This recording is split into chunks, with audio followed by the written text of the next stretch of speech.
என்னை வினயகல மூங்கில் குடியமுதன் பொன்னங்கழக்கமலப் போதிரண்டும் என்னுடைய சென்னிக்கனியாக கேட்டினேன் தென்புலத்தார்க்கு என்ன கடவுடையேன் யான் நயந்தரும் பேரின்பமெல்லாம் பழுதென்று நன்னினர்பால் சிறந்தரும் கீர்த்தி ராமானுஜன் உயர்ந்த குணத்து திருவரங்கத் தமுதோங்கும் அன்பாள் இயம்பும் கழுத்துறை அஞ்சாதி உபதேசனே இனியன் குறை நமக்கு எம்பெருமானார் திருநாமத்தால் முனிதந்த நூற்றெட்டு சாவித்திரி என்னும் நென்பொருளை கலிதந்த செஞ்சுள் கலித்துறை அந்தாதி பாடித்தந்தான் புனிதன் திருவரங்கத் தமுதாகிய புண்ணியனே சொல்லின் தொகை கொண்டு உனதடி போதுக்கு தொண்டு செய்யும் நல் அன்பரேத்தும் நாமமெல்லாம் எந்தன் நாவின் உள்ளே அல்லும் பகலும் அமரும்படி நல்கு அரிசமயம் வெல்லும் பரம ராமானுஜா இது என் விண்ணப்பமே.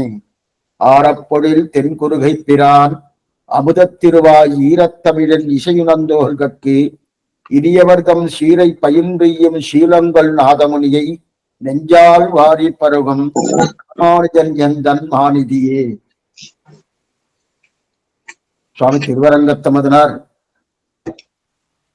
நாமெல்லாம் உஜ்ஜீவிக்கும் பொருட்டு ராமானுஜ நூற்றந்தாதி என்கிற கிரந்தத்தை அனுகிரகித்தார். ஆச்சரியமான கிரந்தம். அது மட்டுமல்ல, சாமான்யமாக ஸ்ரீ வைஷ்ணவ சம்பிரதாயத்திலே பிரதம பர்வ நிட்டை சர்ம பர்வ நிட்டை என்று உள்ளது. பிரதம பர்வ நிட்டை என்றால் பகவத் அபிமானம், சர்ம பர்வ நிட்டை என்றால் ஆச்சாரிய அபிமானம். அப்ப சர்ம பர்வத்தை காட்டிலும் பிரதம பருவத்துக்குத்தானே வைபவம் என்றால் கிடையாது.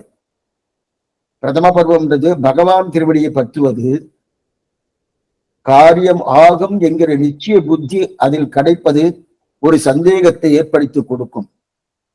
ஆனால் ஆச்சாரியன் திருவடியை பற்றினோம் என்றால் நிச்சயம் நடந்தே தீரும். அதனாலேயே பிரதம பருவ நிட்டையை காட்டிலும் சர்ம பருவ நிட்டைக்கு ஏற்றம் அதிகம் என்று தெரிவிப்பார்கள் ஸ்ரீ வைஷ்ணவ சம்பிரதாயத்துல. இது சாஸ்திர சம்மதம். இவள் ஏதோ எடுத்துட்டு இருக்கா போல் இருக்கு, இவாளோ ஆச்சாரிய அபிமானம்னு இவாள வச்சுட்டதுனா கிடையாது.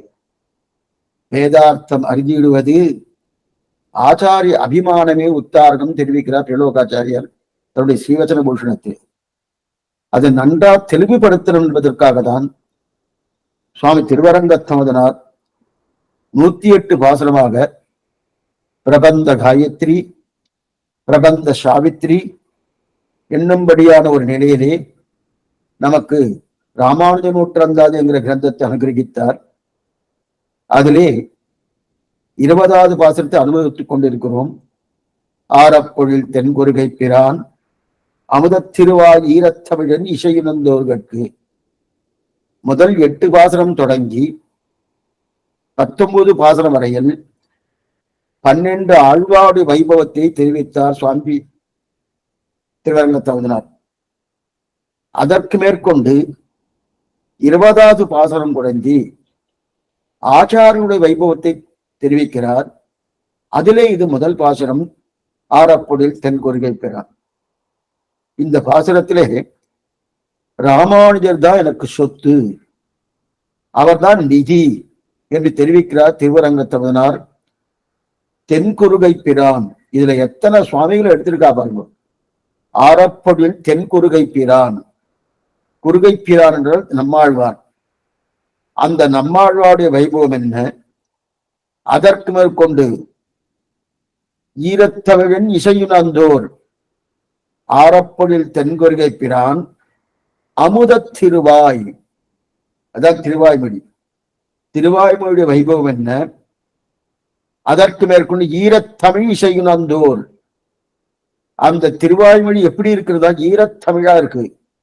பக்தி என்ன, பிராவண்யம் என்ன, மேற்கொண்டு பிரேமம் என்ன, அப்படிப்பட்ட அந்த பகவானிடத்திலே இருக்கக்கூடிய காதல், பெண்ணின்ற காதல், பேரமர் காதல், கடியமிக்கது ஒரு காதல் என்று சொல்லக்கூடிய அப்படிப்பட்ட காதலில் தோய்த்து தோய்த்து எடுக்கப்பட்ட ஆச்சரியமான கிரந்தம் திருவாய்மொழி.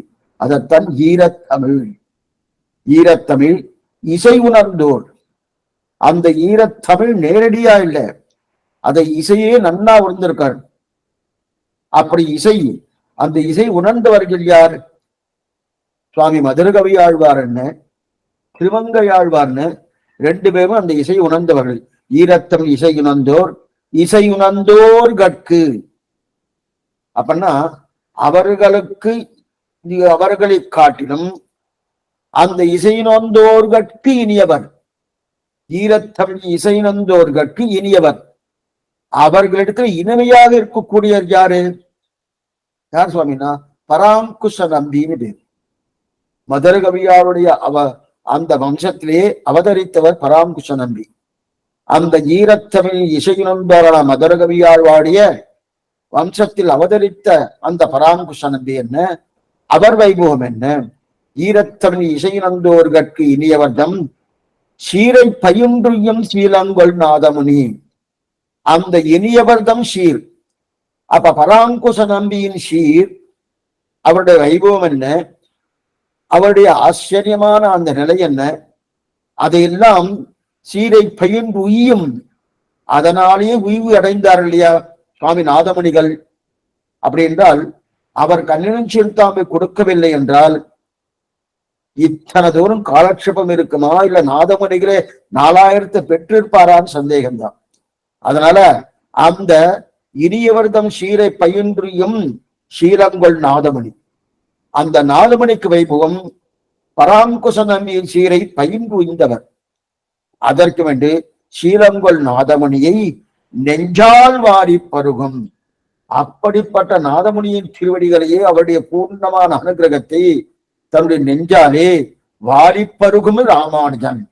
அப்படிப்பட்ட ராமானுஜன் எந்தன் மாநிதியே, எனக்கு நிதியாக இருக்கிறார், சொத்தாக இருக்கார். என்ன சொத்து? சேஷத்துவம் பாரதந்திரம் தான் சொத்து, மற்றொரு சொத்து கிடையாது. அப்ப அவர் திருவடியே சொத்து. அந்த திருவடி எனக்கு கிட்டிட்டு இல்லையா, அதையே பெரிய தனம் என்று தெரிவிக்கிறார். ஆக இப்பாட்டிலே திருக்குறுகை பிரான் என்று சொல்லக்கூடிய குறுகை பிரான் என்று சொல்ல நம்மாழ்வார், நம்மாழ்வார் அடுத்து திருவாய்மொழி, அதற்கு மேற்கொண்டு திருமங்கையாழ்வார், மதுரகவி ஆழ்வார், அதற்கு மேற்கொண்டு பராங்குஷ நம்பி, அதற்கு மேற்கொண்டு நாதமுடிகள். அந்த நாதமுடியிலே திருவடியை நெஞ்சால் வாரிப்படுவர் ராமானுஜர். அந்த ராமானுஜர் எனக்கு நிதி என்று சொல்கிறார் சுவாமி திருவரங்கன். இத்தனை சுவாமிகள் இதில் இருக்கா. ஆச்சரியமான இந்த பதிகம். இது முதல் பாட்டு ஆச்சாரிய வைபவத்தை சொல்ல வந்ததிலே. அதிலே கடந்த காலட்சத்திலே சீலங்கொள் நாதமுடியை நெஞ்சால் வாரி, இன்னும் நம்ம வியாக்கியானத்துக்கு போகல.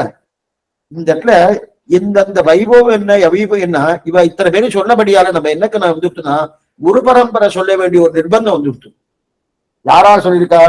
சீலங்கொள் நாதமுனி, அதற்கு மேற்கொண்டு இனியவரான பராங்குஷ நம்பி, அவருடைய கல்யாண முறை நினைத்து நினைத்து அவர் பண்ணி உபகாரத்தை நினைச்சு எப்படி நன்றி சொல்லன்னு அந்த சீரையே பயின்றார் அல்லவா நாதமணி. அப்ப நன்றி தெரிவிப்பதே உஜ்ஜீவனம்.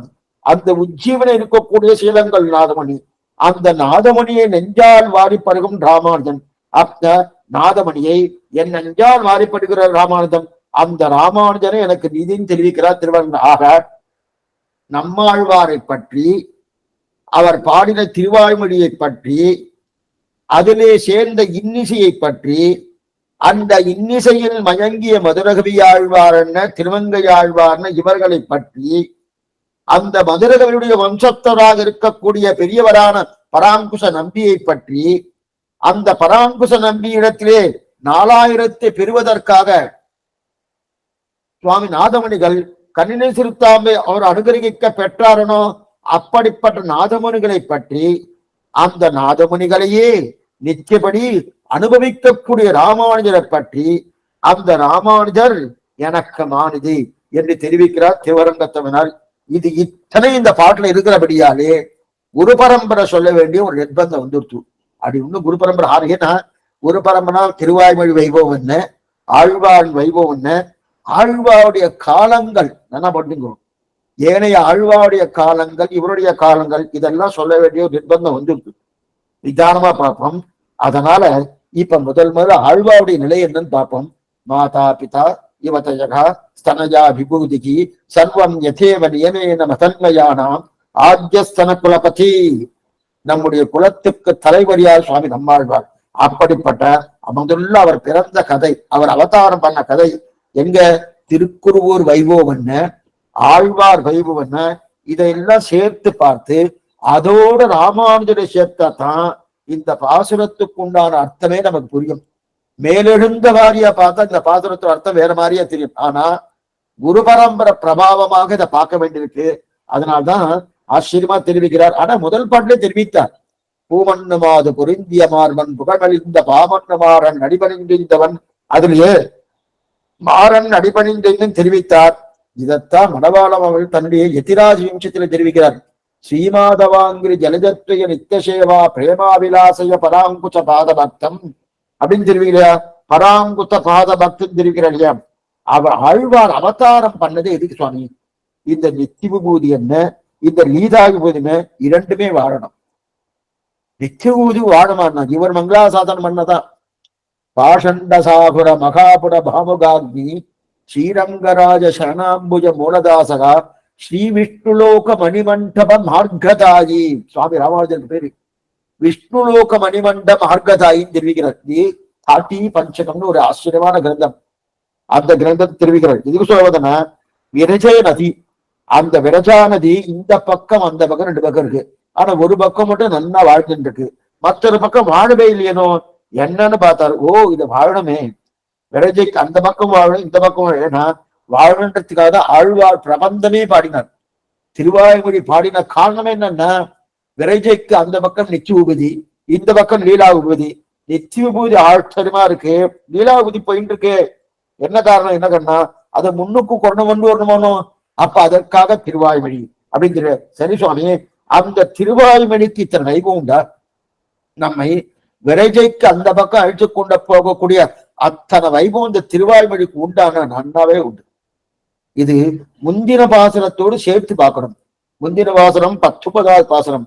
ஒரு பெரும் செல்வமும் தந்தையும் தாயும் உயர் உருவும் நெறிதரு பூமகள் நாதனும் மாறன் விளங்கிய சீர் நெறிதரும் செந்தமிழ் ஆரணமே என்று என் நெய்நிலத்தோர் ஹரிதரன் என்ற ராமானுஜன் என காரவதை தெரிவிக்கிறார். இந்த பாட்டுல 5 விஷயத்தை அந்த 5மே திருவாய்மொழின்னு தெரிவிக்கிறார். ஒரு பெரும் செல்வமும் தந்தையும் தாயும். ஏன்னா இந்த பாட்டையும் அந்த பாட்டையும் சேர்த்து பார்த்தா தான் ஓ திருவாய்மொழி வைபவம் என்ன, ஆழ்வாடு வைபவம் என்ன பூர்த்தியா தெரியும். ஒரு பெரும் செல்வமும் தந்தையும் தாயும் அப்படின்னா, தாயும் யாரு?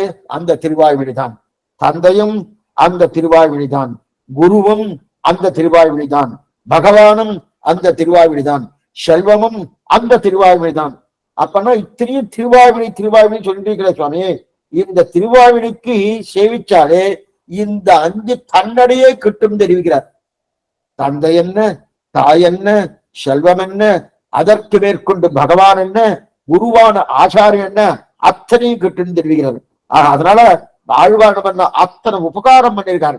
அதனால்தான் ஆழ்வாரானே பகவான், பகவான் வேற இல்ல ஆழ்வார இல்ல அப்படின்னு தெரிவிக்கிறார் இல்லையா? உண்டா சுவாமி? ஆழ்வாரே பகவானா? திருக்குறுங்குடி எம்பெருமான் தான் வந்தார். நம்பியை தென்குறுங்குடி வந்த இந்த சரித்திரம் கடந்த காலத்துல அடி பார்த்துருக்கோம். இருந்தாலும் இத ஆச்சாரியக்காரர் ஒரு கிரந்தமா எழுதியிருக்கார். என்ன எழுதியிருக்காருன்னா, கிருத்த யுகத்துல ஆழ்வார் எப்படி பகவான் எப்படி அவதாரம் பண்ணார், திரேதா யுகத்தில், துவாபர யுகத்தில், கலியுகத்தில். கிருத்த யுகத்தில் எப்படி அவதாரம் பண்ணான்? பிராமண வர்ணத்துல அவதாரம் பண்ணார். வாமன பகவான் அவதாரம் பண்ணணும், பிராமணனாக அவதாரம் பண்ணா கிருத்த யுகத்திலே. 2வது யுகமாக இருக்கக்கூடிய திரேதா யுகத்தில் சத்திரியனாக அவதாரம் பண்ணான் ராமச்சந்திரமூர்த்தி. அப்படின்னா யாரு? தயரதற்கு மகன் தன்மை என்று மற்றிலே தஞ்சமாக என்று ராமபிரானாக அவதாரம் பண்ணார் சத்திரிய வம்சத்திலே. 3வது துவாபர யுகத்திலே வைசிய குலனாக வைசிய வம்சத்திலே கண்ணனாக அவதாரம் பண்ணான். ததவுகுல ஜெகத் பத்மா கோதா அச்சுதமாதனான் தெரிவிக்கிற கண்ணனாக அவதாரம் பண்ணான். 4வது யுகமாக இந்த கலியுகத்திலே பராங்கிருஷ்ணனாக வேளாறுள் குலத்திலே 4வது வர்ணத்திலே ஆழ்வார் அவதாரம் பண்ணான்னு தெரிவிக்கிறார் இல்லையா? அப்ப அப்படிப்பட்ட ஆழ்வார் வேறல்ல, பகவான் வேறல்ல. ஏன்னா முதல்ல நம்மாழ்வார் வைபவத்தை உலகத்துக்கு உலர்த்தினதே மதுரகவி ஆழ்வார் தான், வேற யாரும் நினைக்க வேண்டாம். நம்மாழ்வார் வைபவத்தை முதல் உலகத்தில் உலர்த்தினதே ஆனா மதுரகவியார். அவர் தான் ஊர் ஊராக என் திசையும் அரிய எம்பிகேன் ஒன் தமிழ் ஷடகோபனருளையே. ஒவ்வொரு ஊராக போய் ஆழ்வாவுடைய பிரபந்தம் என்ன, அவருடைய வைபவம் என்ன, அவருடைய கல்யாண குணங்கள் என்ன, அது அத்தனையும் கொண்டு போயிட்டு இருக்காரு. அப்படி கொண்டு போய் சேர்க்கும் போது மதுரை மாநகரத்துக்கு வந்தார். அங்கே கொண்டு போய் ஆழ்வாருடைய பாடல்களை கொண்டு போய் பாசனம் கொண்டு போய் காமிக்க, அங்க இருக்கக்கூடிய புலவர்கள் எல்லாம், ஓ இது என்ன காமப்பாட்டா இருக்கு, காதல் பாட்டா இருக்கு, இதை கொண்டு போய் பகவத் விஷயம் சொல்லிட்டு இருக்கேனே, அதெல்லாம் கிடையாது, இதில் எடுக்க வேண்டிய அவசியமே கிடையாது என்று அவர்கள் அதை திரஸ்கரிக்க மதுரகவியாழ்வார் பார்த்தார். நீங்கள் சொல்ல வேண்டாம் இந்த வார்த்தையை, இந்த வார்த்தை சங்கப்பலகை சொல்லட்டும். சங்கப்பலகை, சங்கம் என்பது தமிழ்ச்சங்கம் கேட்டிருக்கிறீங்களா? முற்சங்கம், இடைச்சங்கம், கடைச்சங்கம். கடைச்சங்கம் என்பது 2000 வருஷத்துக்கு முன்னாடி, இடைச்சங்கம் வந்து 5000 வருஷத்துக்கு முன்னாடி, முற்சங்கம் என்பது 10,000 வருஷத்துக்கு முன்னாடி. 3 சங்கங்கள் உண்டு. அதுல ஆழ்வாவுடைய காலம் இடைச்சங்கம். அந்த இடைச்சங்க காலத்துலதான் இந்த புலவர்கள்லாம் என்ன பண்ணா, ஆழ்வார் பாசனங்கள் காதல் பாட்டுன்னு சொல்ல, உடனே மதுரையா சொல்றாரு, நீங்கள் சொல்ல வேண்டிய அவசியம் கிடையாது. ஏன்னா இது சங்கப்பலகை நிர்ணயம் பண்ணட்டும், உங்களுடைய பாசனங்களையும் அதிலே வையுங்கள், ஆழ்வாருடைய பாசனம் அதிலே வைக்கிறேன். சங்கப்பலகை எதை ஏற்றுக்கொள்கிறதோ அது நிர்ணயம் பண்ணினா, அந்த காலத்து சங்கப்பலகை தான் பிரதானம். ஏன்னா அந்த சங்கப்பலகை வைப்பதற்காக ஆழ்வாரின் எந்த பாசுரத்தை வைக்கலாம்? 8 வரி பாசுரத்தை வைக்கலாமா? வேய்மறி தோழினை வெளியுமாலோ வெளியுமென் தனிமையும் யாதும் நோக்கா காமரு புயல்களும் கூமாலோ கடமையில் அவைகளும் தாழுமாலோ, ஆச்சரியமான பதிகம் 10ஆம் அல்லது மல்லிகை கமல், அதுவும் 8 வரி பாசுரம். 9ஆம் 9ஆம் திருவாவி மல்லிகை கமல் தண்டலீருமாலோ வந்து குறிந்தீசை தவறுமாலோ செல்கதிரும் ஆலயம் மயக்குமாலோ என்று சொல்லக்கூடிய அந்த பாசுரத்தை வைக்கலாமான்னா, ஓ இவ்வளவு பெரிய பாசனம் தேவையில்லை, அவர்களுக்கெல்லாம் பெரிய பாசனம், சரி சுமாரான பாசனம் 4 வரி பாசனத்தை வைக்கலாமன்னா, அஞ்சிரை மடனாராய் அடியத்தாய் நீ என்னின் நஞ்சிறைய சேவலமாய் ஆவாவென் கணக்கருளை வெஞ்சிறை புள்ளியித்தார்க்கு என் விடுதூதா சென்றக்கால் வன்சிறையில் அவன் வைக்கில் வைப்புண்டால் என் செய்யும் என்ன, அந்த பாசனத்தை வைக்கலாமான்னா, ஓ இத்தனை தூரம் ஏன் சமப்படுவேனே, எதுக்காக சமப்படணும்? 4 வரி பாசனம் அவளுக்கு அர்த்தமும் புரிய போறதில்ல. ஆழ்வாருடைய பாசனம் எந்த நிலையிலே ஆழ்வார் பாடியிருக்கார், ஆழ்வாருடைய ஹிருதய கமலை என்ன சொல்லிட்டு அவருடைய பாவம் என்ன, இவாளுக்கு புரியமானா புரிவதற்கு வாய்ப்பே கிடையாது. ஏன்னா இதை பராசரமற்ற பெரியவர் புறத்தாழ்வாடைய திருக்குமார் அவர் தெரிவிக்கிறார், அஞ்சிரிய மடனார அவதாரிகளே, ஓ இது முதல்ல ஆழ்வார் பாவம் மாறுறது, பெண்ணான தன்மை மாறின உடனே இந்த பாவத்துல ஆழ்வாருடைய திருவுள்ளம் என்னன்னு நம்மால சொல்ல முடியும்னா சொல்லவே முடியாது. இதற்கு நம்மால் வியாக்கியானம் பண்ண முடியாது. அவரே தன்னுடைய நிலையை சொல்லிண்டு முடியாதுன்னு இருக்கிறனா, அப்ப எத்தனை வைபவம் ஆழ்வாருடைய பாசனத்துக்கு இருந்திருக்கணும். இருந்தாலும் இவர் 4 வரி பாசனத்தை வைக்கிறான்னா, எதுக்காக 4 வரி பாசனம்? அதுவும் வேண்டாமே. ஆழ்வார் சுருக்கமா நிறைய உபதேசம் பண்ணியிருக்கார். அந்த உபதேசம் பண்ணிதிலே கடைசியில உபதேசம் பண்ணார். முதல் உபதேசம் விடவெண் மொத்தமம் வீடு செய்து உண்மையில் வீடுடையாடினை வீடு சென்பின, முதல் 10 2ஆம் திருவாழி. அதை முடிக்கும் போது கண்ணன் கடலினை நன்னும் மனமடையேன் என்னும் திருநாமம் தின்னம் நாரணமே முடிக்கிறார் இல்லையா? கண்ணன் கடலினையில் காதலுருவார் செயலை தின்னும் உருவே சுருங்கச் செப்பியே மன்னவர்க்கு தான் உபதேசிக்கை தலை கட்டினான் மாறன் தெரிவிக்கிறார் சுவாமி மணவாள மாமனிகள் தன்னுடைய திருவாயூர் நூற்றந்தாதில. அந்த பாசனத்தை வைக்கலாம்னு சொல்லி 2 வரி பாசனம், அந்த 2 வரி பாசனத்தை அந்த சங்கப்பலகளை வைத்துக் கொள்ள அதை பார்த்தார். ஓ இப்படிப்பட்ட பாசனம் அந்த பாசுரத்தை சங்கத்தமிழ் அந்த சங்கப்பலகை ஏத்துன ஏனைய புலவர்கள் அவரவர்கள் தங்கள் பாசுரங்களை அதில் வைக்கிறார். அவள் பாடல்கள் அந்த பாடல்களை அதில் வைக்கிறார். எச்சே எந்த பாடலுக்கு உண்டான வைபவம் வேற எதுக்குமே கிடையாதுன்னு சங்கப்பலவன் நன்னா புரிஞ்சிருத்துக்கோ. இந்த 2 வரி பாசுரத்துக்கு உண்டான அர்த்தத்தையே என்னால சொல்ல முடியலையே, எத்தனை வைபவம் இந்த பாட்டுக்கு. கண்ணன் கடலினை நன்னம் மனமடியேன் என்னும் திருநாமம் தின்னம் நாரணமே அப்படின்னா இதை சொல்ல முடியாது போட்டிருக்கே, சொல்ல முடியாது. அதனாதான் வியாக்கியானத்தை அனுசரித்து கொண்டுதான் நம்முடைய திருவாய்மொழி காலக்ஷேபமே இருக்கணும். திருவாய்மொழி காலக்ஷேபம், நான் தமிழ் வல்லுநர் சுவாமி, தமிழ் பண்டிதன், தமிழ் நன்னா படிச்சிருக்கேன், அதனால ஆழ்வார் பாசனத்தை வைத்துக் கொண்டு நான் இதற்குண்டான அர்த்தத்தை சொல்றேன்னா சொல்லவே முடியாது. பராசர வட்டாராலேயே முடியாதுன்னு சொல்லிட்டு அவரே பின்வாங்கி விட்டார்னா அப்ப நம்மால முடியுமான்னா அதுக்குதான் எத்தனை வியாக்கியானங்கள், ஒரு வியாக்கியானம் 2 5 வியாக்கியானங்கள். முதல்ல இந்த வியாக்கியானத்தை அனுகிரகித்ததே திருக்குறுகை பிரான் பிள்ளான் என்கிற பெரியவர் சுவாமி ராமானுஜருடைய மானசீக புத்திரன்னு சொல்லலாம். அத்தனை தூரம் அபிமானித்தார்.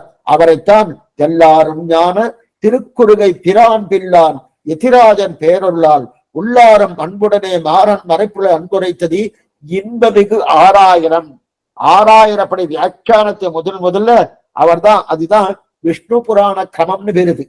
அந்த 6000 படி வியாக்கியானத்தை யாரு திருக்குறுகை பிரான் பிள்ளான் தான் முதல்ல அனுகிரகித்தார். அதற்கு மேற்கொண்டு பல்கி பெருகி 9000 என்ன, அதுக்கப்புறம் 12000 படி என்ன, 24000 படி என்ன, அதற்கு மேற்கொண்டு 36000 படி என்ன, 5 வியாக்கியானங்கள் திருவாய்மொழிக்கு ஏற்பட்டது. இந்த மாதிரி 5 வியாக்கியானம் வேற எதுக்காக இருக்கும்னா கிடையவே கிடையாது. திருப்பாவை கூட 4 வியாக்கியானம் தான் சொல்லணும். ஏன் கண்ணன் சிறுத்தாப்பு கூட 3 வியாக்கியானம் 4 வியாக்கியானம் தான் சொல்ல முடியுமே தவிர அதற்கு தமிழ்நாடுக்கான வியாக்கியானம் இருக்கு, அதுவும் 3 வியாக்கியானம் தான். ஆனா திருவாய்மொழிக்கு உண்டான வியாக்கியானம் இருக்கு இல்லையா, மேற்கொண்டு உபதேசத்தவள ஆசிரியமா தெரிவிக்கப்படுறார் மணவாள மௌனிக்கு. இதுக்கு சொல்ல வந்தா அந்த வியாக்கியானம் எதனால ஏற்பட்டது? ராமானுஜருடைய அனுகிரகத்தால ஏற்பட்டது. முதல் என்னைக்குமே சில பேர்லாம் சிலது ஆரம்பிப்பார், ஓஹோன்னு வந்துடும், சில பேர் தொட்டாலே போயிடும். ராமானுஜ திருவடிக்கு வைபவன்னா அவர் எதை தொடுகிறாரோ பல்கி பெருகிறது. அது முதல் 6000 படி வியாக்கியானம் தான். கங்கா இருக்கு, கங்க அந்த கங்கை நீங்க போய் சேவிக்கிற எங்க கங்கோத்பத்தி, அந்த கங்கை உற்பத்தியாக போய் சேவிக்கிற தூண்டு தான் இருக்கும், ஒரு சிறி தண்ணி தான் அப்படி வந்துட்டு இருக்கும். அது என்ன பல்கி பெருகி பெரிய சமுத்திரத்தை போல வந்துட்டு இருக்கணும். அதே போல முதல்ல 6000 படி வியாக்கியானத்தை திருக்குறுகை பிரான் பின்னாளை மூலமாக தொடங்கினது, ராமானுஜ அனுகிரகத்தாலே தொடங்கினது. மேற்கொண்டு 9000 படி சுவாமி நஞ்சியது, அதுக்கப்புறம் 24,000 படி பிரியவாச்சான்பலி, 12,000 படி அழகிய மணவாளஜியர், 36,000 படி நம்பிலையுடைய ஈடு 36,000 பேரு. இது இத்தனையும் வந்தது எது காரணம்னா ஆச்சரியமான அந்த ராமானுஜ அனுகிரகத்தாலே. அது மட்டும் இல்ல, இந்த திருவாய்மொழிக்கு இருக்கக்கூட வைபவம் அது. அதுல ஒரு பாட்டு கண்ணன் கடலினை நன்னம் மனமடியே எண்ணம் திருநாமம் பின்னம் நாரணமே தெரிவிக்கிறாரியா ஆத்தா.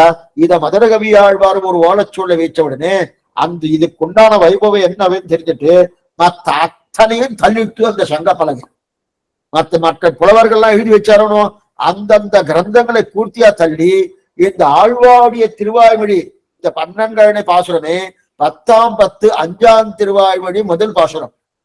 அந்த பாசுரத்தை நன்னா எடுத்து கொடுத்து இந்த பாசுரத்துக்கு இந்த வைபவத்துக்கு இந்த திருவாய்மொழிக்கு இருக்கக்கூடிய வைபவம் மற்றதுக்கு கிடையாதுன்னு அத்தனையும் தள்ளித்து அப்ப அந்த புலவர்கள் எல்லாம் பாக்குறார். ஓ, இத்தனை வைபவம் ஆழ்வாருடைய திருவாய்மொழிக்கு அப்படின்னு தெரிவித்து அவர்கள் தனித்தனியாக ஒவ்வொருத்தரும் ஒவ்வொரு புலமை தன்னுடைய புலமையாலே ஆழ்வார் வைபவத்தை எழுதணும், திருவாய்மொழி வைபவத்தை எழுதணும் சொல்லி அவரவர்கள் தங்கள் ஓடையும் எழுத்தானே இழுத்துக் கொண்டு ஒரு மூலையில உட்கார்ந்து கொண்டு எழுதுறாங்க. என்ன ஆழ்வார் வைபவத்தை எழுதணும், ஆழ்வாருடைய திருவாய்மொழி வைபவத்தை எழுதுண்டு எல்லாரும் கொண்டு வந்து ஒரே இடத்துல பிடிச்சு வச்சுட்டா. கொண்டு வந்து வச்சு பார்த்தா அத்தனை கவிதையும் ஒரே கவிதையா இருக்கு. யாரார என்னென்ன புலவர்கள் என்னென்ன வார்த்தை எழுதினாரோ எல்லா வார்த்தையும் ஒரே வார்த்தையா இருக்கு. ஆச்சரியமான வார்த்தை. தேமம் குருகையோ செய்ய திருப்பார்க்கடலோ நாமம் பராங்குசமோ நாரணமோ தாமம் துலபமோ வகுலமோ தோள்கள் 2 4 உனது பெருமாளே உமக்கு தெரிகிறார். சேமம் குருகையோ செய்ய திருப்பார்க்கடலோ நாமம் பராங்குசமோ நாரணமோ தாமம் துலபமோ வகுலமோ தோள்கள் 2 4 உள்ளதோ பெருமாள் உமக்கு தெரிவிக்கிறது. அதை பார்த்த உடனே அர்த்தம் சொல்லிடுறேன். முதல்ல சேமம் குருகையோ செய்ய திருப்பார்க்கடலோ, உனக்கு நாராயணன்னு பேரா? உனக்கு நாராயண் சேமம் குருகையோ, நீங்க வாசம் பண்ண இடம் ஆழ்வாரை பார்த்து கேட்கிறார். ஆழ்வார் அங்க இல்ல, ஆழ்வார் திருநாட்டை அலங்கரித்து விட்டார். ஆனா அந்த ஆழ்வாருக்கு கூட வைபவம் சொல்றா, அவர் வாசம் பண்ணக்கூடிய இடம் திருக்குறுகூரா அல்லது திருப்பார்க்கடலா? திருப்பார்க்கடல இருக்கிறது யாரு? ஸ்ரீவன் நாராயணன் யூக வாசுதேவன். அந்த வியூக வாசுதேவனே ஆழ்வாராக வந்து பிறந்தாரா. அதான் சேமம் குறுகையோ செய்ய திருப்பார்கடலோ நாமும் பராங்குஷமோ நாரணமோ. அவருக்கு பேர் பராங்குஷன் பேரா பாருங்க. அப்பவே பராங்குஷன் பேர் இருந்திருக்கு. நாமம் பராங்குஷமோ நாரணமோ. அவருக்கு பராங்குசன் என்று பேரா நாராயணன் என்று பேரா அப்படின்னு தெரியும். தாமம் துலவமோ வகுளமோ. துலவம்னா திருத்துழாய் மாலை. அந்த திருத்துழாய் மாலை சாத்தி கொண்டிருக்கக்கூடிய பெருமாளாய்வர் இல்ல வகுள மாலையை சாத்தி கொண்டிருக்கக்கூடிய பெருமாளாயும்னா வகுள மாலை தான் ஆழ்வார்க்கு. நாட்கமிழ் மகிழ் மாலமார்பினன் மாறன் ஷடகோபன்னு தன்னுடைய ஊருக்காக மங்களாசாசனம் பண்ணப்பட்ட 4ஆம் 10 திருவாய்மையிலே தெரிவிக்கிறார். ஒன்னும் தேவம் உலகம் உயிரும் மற்றும் யாதுமில்லாம் அந்த பதிகத்திலே நாட்கமிழ் மகிழ் மாலமார்பினன் மாறன் ஷடகோபன் தன்னுடைய வகுளமாலையை தெரிவிக்கிறார் இல்லையா. அதைத்தான் இந்த புலவர்கள் தெரிவிக்கிறார். வகுளமாலை சாற்றிக் கொண்டிருக்கிறாரா அல்லது துளசி மாலையை சாற்றிக் கொண்டு. ஏன் இந்த சந்தேகம்னா பகவானா இவர் ஆழ்வாரா ஸ்ரீமன் நாராயணா பராங்குஷனா என்கிற சந்தேகம். அவரேதான் இவர். இவர் வேறல்ல. இது சொல்றது யார்? அந்த புலவர்களே. இவர் வேறல்ல அவர் வேறல்ல அவரே இவர். நாமம் பராங்குஷமோ நாரணமோ தாமம் துலபமோ வகுலமோ. தோள்கள் 2 4 பெருமான் உனக்கு. 2 தோள்களோடு சேவை சாய்க்கிறியா? சதுர்புதச்சோடு 4 தோள்களோடு என 4 தோள்கள் இருக்குது பகவாத்மாவான ஸ்ரீமன் நாராயணுக்கு. ஆழ்வார்க்கு 2 தோள்கள் தான். ஆனா இவளுக்கு சந்தேகம். ஏன்னா 2 தோல் இருக்கு சுவாமி, 4 தோலுக்கு உண்டான ஒரு தன்மை இருக்கு, பகவானுக்கு உண்டான வைபவம் பூர்ணமா இருக்கு. அப்ப தோள்கள் 2 4 உனக்கு அப்படின்னு தெரிவிக்கிறார் இல்லையா. ஆக இருப்பிடம் திருக்குறுகூரா அல்லது திருப்பார்கடலா? துளசி மாலை தரித்தாயா வகுல மாலை தரித்தாரா? உண்மை யாரென்று சொல்ல அவர்கள் தனித்தனியா கவிதை வைக்கிறது. ஒரு சபையில வச்சா எல்லாமே ஒரே செயலா இருக்கு. உயராக அது பெரிய வைபவம் இல்ல. அதற்கு மேல அந்த ஆழ்வாவுடைய வைபவத்தை நன்னா தெரிஞ்சுட்டாருனோ. அவன் மேலும் ஒரு கவி எழுதுறான், ஆச்சரியமான கவி. என்ன? ஈயாடுவதோ கருடக்கெதிரே இரவைக்கெதிர் மென்மினி ஆடுவதோ நாயாடுவதோ உருவெம்பொலி முன் நரிகேசரி முன் நடையாடுவதோ பேயாடுவதோ அழகூர்வசி முன் பெருமாள் வகுலாபர்ண நல்கோர்ந்து ஓவாதுரை 1000 மாமரையின் ஒரு சொற்பொருமோ உலகிற்கவி. ஆச்சரியமான பதிவு. ஆழ்வார வருஷத்துல ஒரு தடவையா சேவிக்கணும்னா அது இங்க இருக்கிறவார சொல்லிட்டு இருக்கேன். அங்க இருக்கிறவா நிச்சயமே சேவிக்க. இந்த ஊர்ல இருக்கா? இந்த ஊர்லன்னா ரொம்ப தூரம் இருக்கணும். கிட்டத்தட்ட 600 கிலோமீட்டர் இருக்கு. போறதுன்னா சிரமமா இருக்கேன் சுவாமி. ராத்திரி போயிட்டு வருதுன்னா ராத்திரி பூஜா போகணும், இல்ல பகலா போகணும். அதுக்குன்னு ஒரு 4 நாள் 5 நாள் ஆயிடுறது. இல்ல சிரமமா இருக்குன்னா வருஷத்துல ஒரு தடவையாவது அவதார உற்சவமோ அல்லது அவர் விக்கிரக பிரதிஷ்டா உற்சவம், மாசி உற்சவம், அவர் விக்கிரக பிரதிஷ்டா உற்சவம், அவதார உற்சவம், வைகாசி விசாக உற்சவம் ஒரு தடவையா சேர்க்கணும். இப்ப அந்த புலவர்கள்லாம் என்ன சொல்லுகிறார்? ஈ ஆடுவதோ கருடக்கெதிரே. ஈ ஓகோன்னு ஆடுறது. அதுக்கு ரெக்கை இருக்கணும். அத ரெக்கை இருக்குன்னு ஓகோன்னு பறக்கிறதுனும். கருடன் நன்னா பறந்துட்டு இருக்கா. கருடனுக்கு ரெக்கை இருக்கு, எனக்கு ரெக்கை இருக்கு. ஈ நினைக்கிறதுதான். கருடனுக்கும் ரெக்கை இருக்கு, எனக்கு ரெக்கை இருக்கு. இப்படிப்பட்ட ரெக்கை யாருக்கு இருக்கு அப்படின்னு ஆட முடியுமான்னா கருடனோடு ஒப்பிட்டு பார்க்கறது ஈயால ஓட முடியுமா? ஒண்ணும் பண்ண முடியாது. ஈ ஆடுவதோ கருடற்கதியே இரவிக்கெதிர் மென்மினி ஆடுவதோ. ரவின்னா சூரியன். ரவி சூரியனுடைய ஒளி அபாரமா இருக்கு. ஆனா ராத்திரியான மின்மினி பூச்சி வந்துட்டு இருக்கணும். அந்த மின்மினி பூச்சி நடக்கிறதான். ஓ, நமக்கும் நம்முடைய உடம்புல மின்மினி பூச்சி போல நல்லா பிரகாசமா இருக்கு. நாமும் சூரியனை போல நம்ம பிரகாசமா இருக்கலாமே அப்படின்னு சூரியனுக்கு ஒத்ததன் நான் அப்படின்னு நினைக்க முடியுமான்னா ஒரு நிமிஷம் இருந்துட்டு போயிட்டே இருக்கு. அது மட்டும் இல்ல, அங்கேயேதான் இருக்கு, மற்றதையும் கிடையாது. அப்ப இது நினைக்கிறா போல ஈ ஆடுவதோ குருடற்கெதிரை இரவிக்கெதிர் நென்மினி ஆடுவதோ நாயாடுவதோ உருவெப்பலி முன். நாயும் நடந்து போறது, புலியும் நடந்து போறது.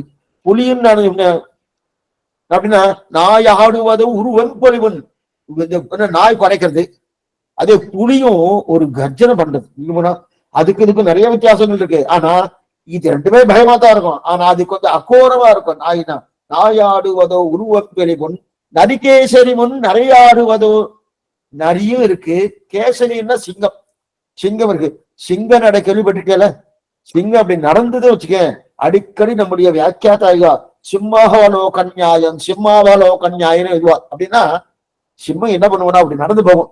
நடந்து அப்படி 10 அடி போனதுக்கு அப்புறம் அப்படி தன்னுடைய தலையை அப்படி திருக்கட்சியா தாக்கத்தே அழகா இருக்கும். அப்படி திரும்பி பார்க்கணும், வந்த பாதையே சரியா இருக்கா. என்னன்னா பின்னாடி யாரா எதிரிகள் வராரான்னு இல்லையா? அந்த சிம்மத்துக்கு உண்டான தன்மை. அதே போல நரி என்ன நடக்கிறது, அந்த நரிக்கு இது மாதிரி இருக்குமான்னா கிடையாது. நரி நட எத்தையுமே எதுக்குமே நம்ம கம்பேர் பண்ண முடியாது. ஆனா நாயாடுவதோ உருவெம்பலி பொன் நரிகேசரி முன் நடையாடுவதோ, அதுக்கப்புறம் பேயாடுவதோ அழகு ஊர்வசி முன். ஊர்வசி ரம்பா திலோத்தம ஊர்வசி எல்லாம் நன்னா நாட்டிய கச்சேரி இந்த மாதிரி ஆடுறா. சொர்க்கத்துல நன்னா இந்திரனுக்கு முன்னாடி ஆடிட்டு இருக்காருனா, இந்த பக்கம் ஒரு பேய் வந்துட்டான், நான் ஆடுறேன் பார் அப்படின்னு சகிக்கமானா சகிக்கவே சகிக்காது.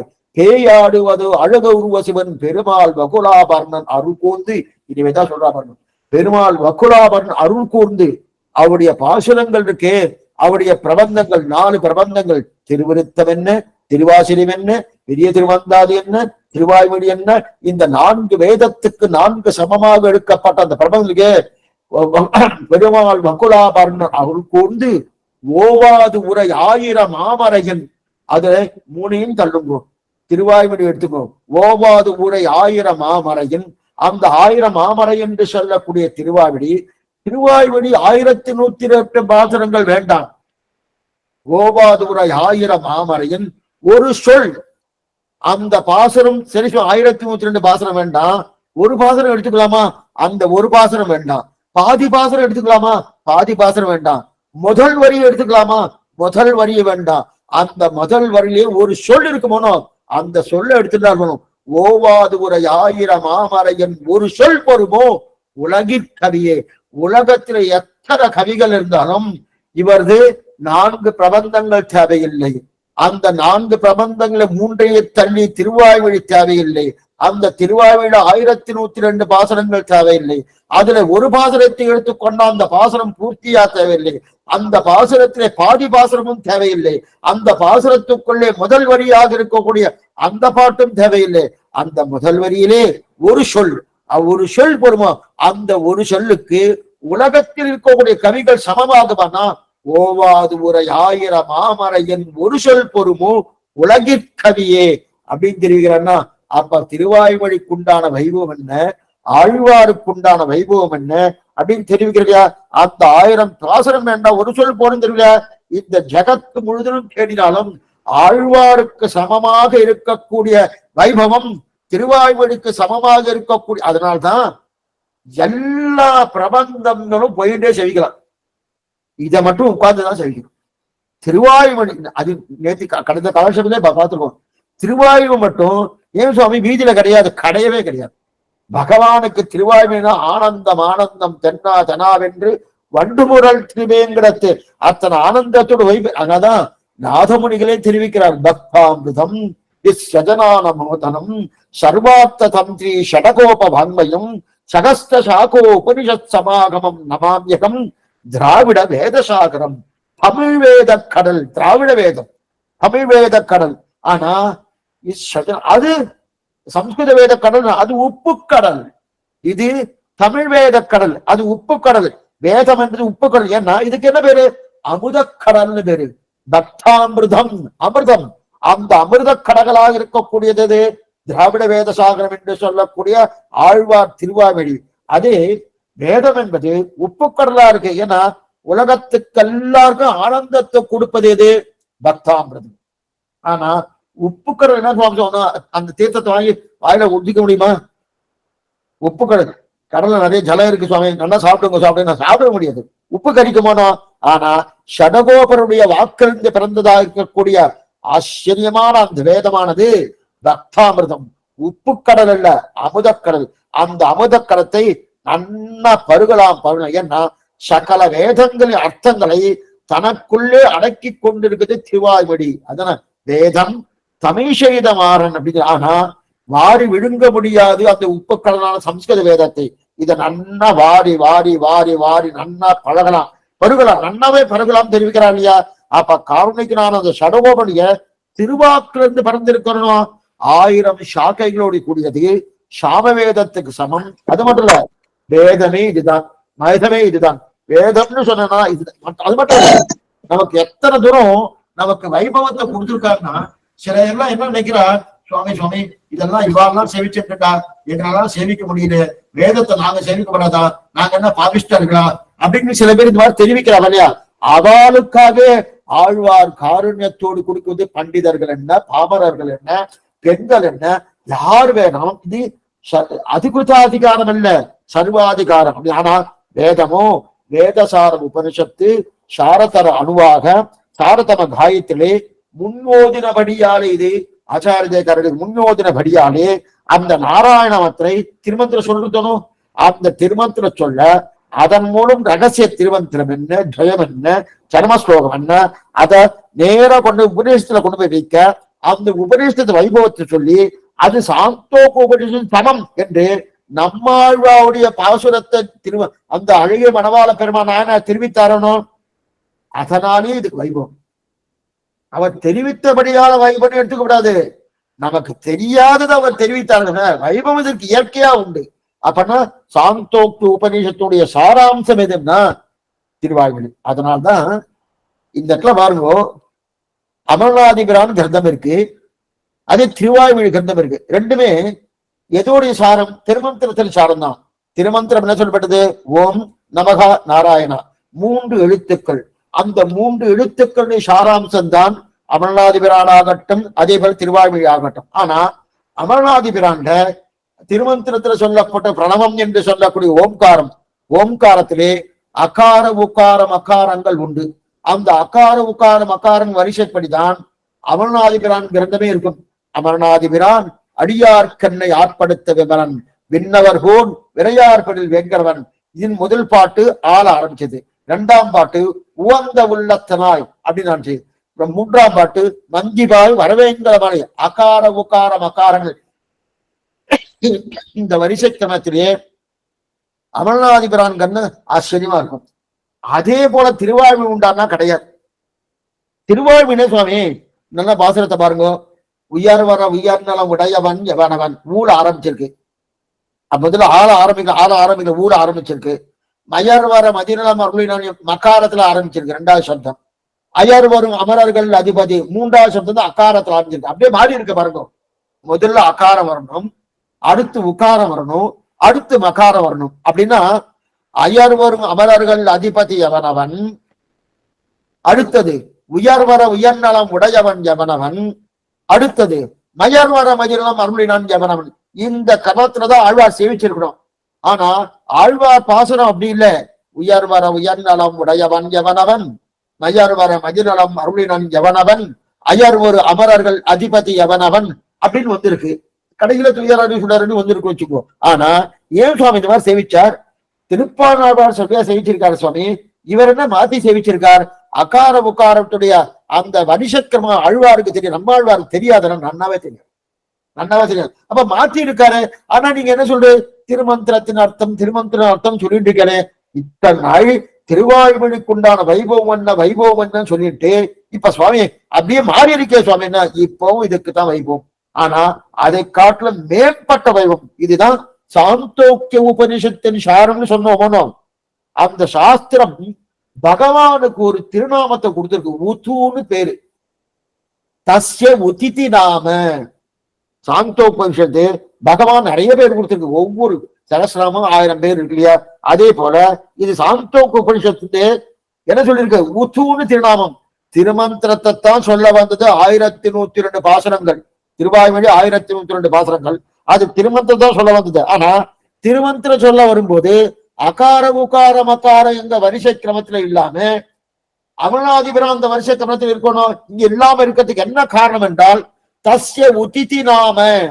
சாந்தோக்கு உபனிஷத்து இருக்கு இல்லையா?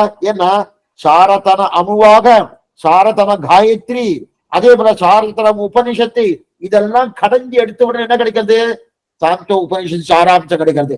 அந்த சாந்தோக்கு உபனிஷத்தின் சாராம்சம் தான் திருவாய்மொழி. அப்ப அதுல என்ன சொல்லப்பட்டதோ அதை சொன்னோமோ. அது உத்துன்னு ஒரு திருநாமத்தை கொடுத்திருக்கு பகவானுக்கு. அந்த உத்து என்ற திருநாமத்தை விவரிக்க வந்ததுதான் திருவாய்மொழி. என்ன புரிஞ்சுக்கணும்? உத்து இது மேற்கொண்டு நம்ம பகவத் விஷயத்திலையும் பார்க்க போறோம். அப்ப நல்லா விரிவா பார்க்கலாம், இப்ப சுருக்கமா பார்க்கலாம். அப்ப உத்து என்கிற திருநாமத்தை விவரிக்க வந்ததுதான் திருவாய்மொழி. அப்ப உத்துன்னு ஒரு திருநாமத்தை விவரிக்கணும்னா முதல்ல உக்காரம் வரணுமா அகாரம் வரணுமா? அகாரம் வந்துருத்தனா உது வராது, ஊ வராது. அதனால ஆழ்வார் அந்த நிர்பந்தம் இருக்கிறபடியாலே உயர்ந்தளம் உடையவன் அப்படின்னு ஊழ ஆரம்பிச்சார். முடிக்கச்சு இவனு இத்திர முடியணுமோனோ பிறந்தான் உயர்ந்தே கடைசி பாசுரம்.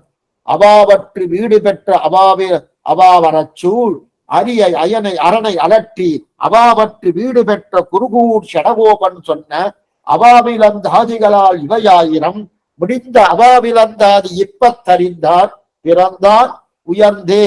தக்காரத்துல முடிக்கிறதுனோ அப்ப உக்காரத்துல ஆரம்பிச்சு தக்காரத்துல முடிஞ்சுதனோ அப்ப ஊத்து முதலையும் கடைசியும் சேர்த்தா உத்துன்னு திரும்ப வருது இல்லையா?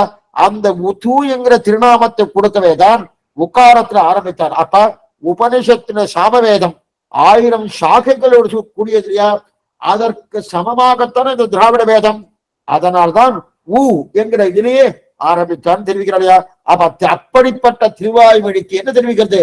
பக்தாமிருதம் சதனான மோதனம் சர்வார்த்த சம்வி ஷடகோப வான்மயம் சகஸ்திரசாகோ உபனிஷத் சமாகமம் நமாம்யகம் திராவிட வேத சாகரம். ஏன்னா இது நாயனார் தெரிவிக்கிறார், மாறாடினான்னு தெரிவிக்கிறார்.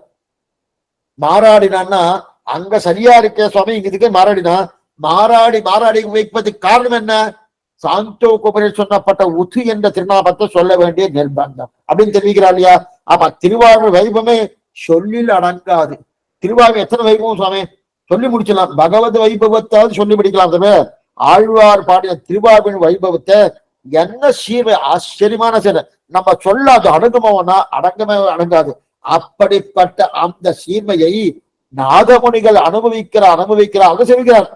அந்த நாதமுனி அன்ன சொல்கிறார் பக்தாமிருதம், பக்தர்களுக்கு அமிர்தம் தெரிவிக்கிறார் இல்லையா?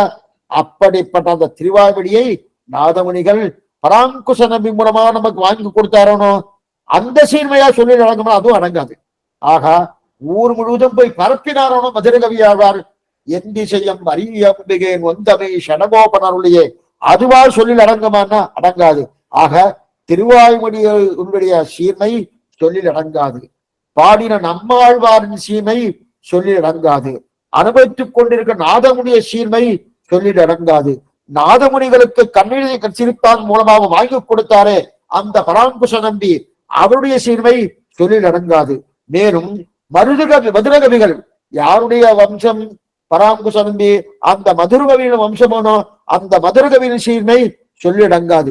ஏன் சுவாமினா ஊர் முழுவதும் முதல்ல பரப்பினது. இப்பதான பார்த்தோம், சங்க பலகையில இந்த 1000 பாசுரங்கள் ஏற்றினது. 1000 ஏத்தல, ஒரே ஒரு பாட்டு தான், அது ஒரு 2 வரி பாட்டு ஏற்றிருக்கானோ. அதனால அவருடைய சீமை சொல்லில் அடங்காது. அது மட்டுமல்ல, அவர் எந்தி செய்யும் அரியம்பிகேன் வந்தவை சடகோபன் அருமையும் தெரிவிக்கிறார் இல்லையா? கடைசியில கேட்டவர், என்ன சுவாமி அத்தனை வைபவமானா திருவிக்கிரமனுக்கு வைபவம் இருக்கோ இல்லையா? இவருக்கு தான் வைபவம். ஏன்னா திருவிக்கிரமனுக்கு என்ன வைபவம் சொல்றேன்? 3 அடி வந்தளந்தான் கொல்வண்ணான் மாவலி மூவடி தாய் என்ற கல்வனே. அப்ப 3 அடி அளந்த திருவிக்கிரமனுக்கு நீங்க வைபவம் சொல்றேன், எங்க ஆழ்வார் வைபவம் இல்லையான்னு. என்ன சுவாமி, திருவிக்கிரமன் பகவான், ஆழ்வார் பகவான், அவர் ஜீவாத்மதனா. திருவிக்கிரமன் என்ன பண்ணாரு? 3 அடியாறு மண்ணை அளந்தார். அப்படி இருக்கச்சே இவர் என்ன பண்ணா 3 பதத்திலே நின்ற நம்மாழ்வார் வைபவத்துக்கு திருவிக்கிரமன் 3 அடி ஒத்தே போகாதுன்றார். 3 பதம்னா என்ன சுவாமி? ஓம் நமகா நாராயணாயா. இந்த 3 பதத்தை, அதான் திருமந்திரம்.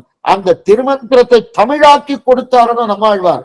எதனா பார்த்தோம், திருவாய்மொழியே திருமந்திரத்தின் அர்த்தம் பார்த்தோம்னா, ஆக அந்த 3 அடி கேட்ட திருவிக்கிரம வைபவத்தை காட்டிலும் ஆழ்வாருடைய இந்த 3 பதத்தினுடைய அர்த்தத்தை காட்டி கொடுத்த திருவாய்மொழி வைபவம் இன்னும் மேம்பட்டது. மேலும் அந்த 3 அடி அளந்தவுடனே ஜாம்புவான், ராமாயணத்தில் வரக்கூடிய ஜாம்புவான் என்ன பண்ணானா, ஜிதம் ஜிதம் பகவதா ஜெயத்தே, ஜிதம் ஜிதம் பகவான் ஜெயிக்கப்பட்டார், பகவான் ஜிதம் ஜிதம் பகவதா ஜெயத்து ஜெயத்துன்னு தன்னுடைய பேரி வாத்தியத்தை வைத்துக் கொண்டு 32 தவிர சக்கரவாரி, அப்படி சக்கரவாரி கிரின்னு பேரு லோகத்தையே, அந்த மாதிரி சுற்றி வந்து பேரி வாத்தியை சுற்றி வந்து பகவான் ஜெயித்தார், பகவான் ஜெயித்தார், பகவான் ஜெயித்தார்னு அவர் இந்த 3 அடி மண்ணை பெற்றதுனால பெறுகிறார். ஆனா இது 3 பதத்துக்குண்டான வைபவம். அந்த 3 பதத்துக்குண்டான வைபவம் ஒண்ணுமில்லாத 3 அடியை பெற்றதற்கு அத்தனை வைபவம்னா 3 பதத்துக்கு அத்தனை வைபவம்னா ஓம் நமகா நாராயணையா. இதுதான் வேதத்தின் சாரமே.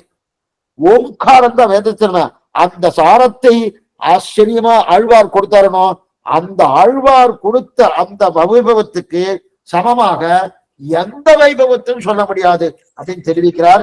ஆச்சரியமான விஷயம். இப்ப ஒரு இன்னும் நம்ம பாசுரத்துக்கு போகல. ஏன்னா இந்த பாசுரத்துல இத்தனை வைபவம் சொல்லப்பட்டியாலே அந்த வைபவத்தை முதல்ல சொல்லிட்டு மேற்கொண்டு பாசுரத்தை அர்த்தத்துக்கு போன. ஆனா இதுல இப்ப நமக்கு ஆழ்வாருடைய அவதாரம் எப்போது, அவர் எப்படி அவதரித்தார், மதுரகவி ஆழ்வார் எப்போது வந்தார், பராங்குச நம்பி சுவாமி நாதமுனிகளை எப்போது கொடுத்தார், நாதமுனிகள் அதை எப்போது பெற்றுக்கொண்டார், அதற்கு மேற்கொண்டு ஆழ்வாருடைய கால நிர்ணயம் என்ன காரணம், இது அடியன் ஆரம்பத்திலே சொல்லியிருக்கேன். இது ரொம்ப முக்கியமான விஷயம் அது. ஏன்னா நிறைய பேருக்கு இதுல ஒரு பெரிய சந்தேகங்கள் இருக்கு. ஏன்னா 4 ஆழ்வார்கள் துவாபர யுகத்துல அவதாரம் பண்ணார். அப்ப துவாபர யுகத்துக்கும் கலியுகத்துக்கும் என்ன வித்தியாசம்? இப்ப ஆழ்வார் நம்மாழ்வார் கலியுகம் பிறந்து 42ஆம் நாள் அவதாரம் பண்ணியிருக்கார். அப்ப திருமேஷி ஆழ்வார் 4700 வருஷங்கள் இருந்திருக்கார். அவர் துவாபர யுகத்திலே இருந்திருக்கார், கலியுகத்திலே இருந்திருக்கார். அப்ப துவாபரம் கலியுகம் ரெண்டுத்துல இருந்திருக்காருன்னா அப்ப அவர் ஏன் நம்மாழ்வாரை சந்திக்கல, ஏன் ஏனைய ஆழ்வார்னு சந்திக்கல? இத்தனை விதமான ஒரு ஐயப்பாடுகள் சந்தேகங்கள்லாம் இருக்கு இல்லையா? இதெல்லாம் சுமாரதான் பார்க்க போறோம். ஏன்னா இதற்கு பூர்ணமான ஒரு நிலைப்பாடோடு நம்முடைய பூர்வர்கள் எழுதி வைக்கல. அது முன்னாடியே சொல்லிடுறேன். இதெல்லாம் ஏன்னா அவளுக்கு வியாக்கியானத்துக்கு பிராதானியம் கொடுத்தாலே தவிர சில பேர்லாம் ஒருத்தர் பறந்துட்டான்னா அந்த பறந்த நேரம் என்ன, நட்சத்திரம் என்ன, என்ன காலம் என்ன, இதுக்கு பிராதானியம் கொடுத்துருவா. அவ என்ன பண்ணாலும் அதை விட்டுருவா. ஆனா இங்க நம்ம சம்பிரதாயத்துல நமக்கு விஷயத்துக்கு பிராதானியம் அப்படின்னா சம்பிரதாயம் பிராதானியமே தவிர அந்த வியக்திக்குண்டான பிராதானியம் கொடுக்கறதுக்காக எழுதப்படலை.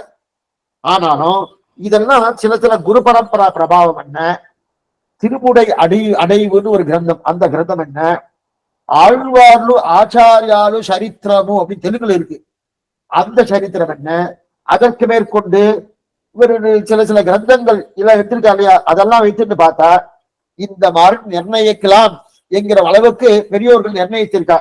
அவ என்ன நிர்ணயிச்சுக்கா அதைத்தான் இப்ப பார்க்க போறோம். அப்படின்னா இந்த இடத்துல 2 விதமா பார்க்கலாம். ஒண்ணு, வரலாற்று ஆசிரியர்கள் வேற விதமா சொல்றான், சம்பிரதாயத்தவர்கள் வேற விதமா சொல்றான். அப்ப சம்பிரதாயத்தை சொல்றதெல்லாம் வரலாற்று ஆசிரியர்களும் சிலதெல்லாம் ஒத்து போகல இருக்கட்டும். இருந்தாலும் நாம சம்பிரதாயத்தை என்ன சொல்லப்பட்டிருக்கோ அதான் இருக்கு. ஏன்னா வரலாற்று ஆசிரியர்களுக்கு அவர்களுக்கு பிரத்யட்ச ப்ரூஃப் இருந்தா அவ ஒத்துப்பா, பிரத்யட்ச ப்ரூஃப் இல்லைன்னா அவ ஒத்துக்க மாட்டான். அப்படி பார்த்தா நம்மாழ்வார ஒத்துக்கிறாளான்னு தெரியாது, பிரத்யட்சமா இல்லையே, இப்ப அவர் இருக்காரா இல்லையே. இந்த மாதிரி இருந்த பிரயோஜனம் இல்லை. ஆனா வேற்று மதத்துல ஏதாவது சொன்ன உடனே தூண்டுறா. இதுதான் நம்ம சம்பிரதாயத்துல நம்ம தேசத்துல இது பெரிய ஒரு குறைதான் சொல்லணும், வேற வழி கிடையாது. ஏன்னா அவ ஏதாவது கிரந்தம் பண்ணா உடனே இது அவா கிரந்தம் சொல்லிடுறான், நாம ஏதாவது கிரந்தம் பண்ணா அது உடனே பொதுமறைன்னு இருக்கான். திருவள்ளுவர் ஆச்சரியமான அவரு பரம ஸ்ரீ வைஷ்ணவராக இருந்து கொண்டு நிறைய கிரந்தங்கள் இந்த திருக்குறளை பண்ணியிருக்கார். அது உடனே பொதுமறைன்னு ஆக்கிடலாம்.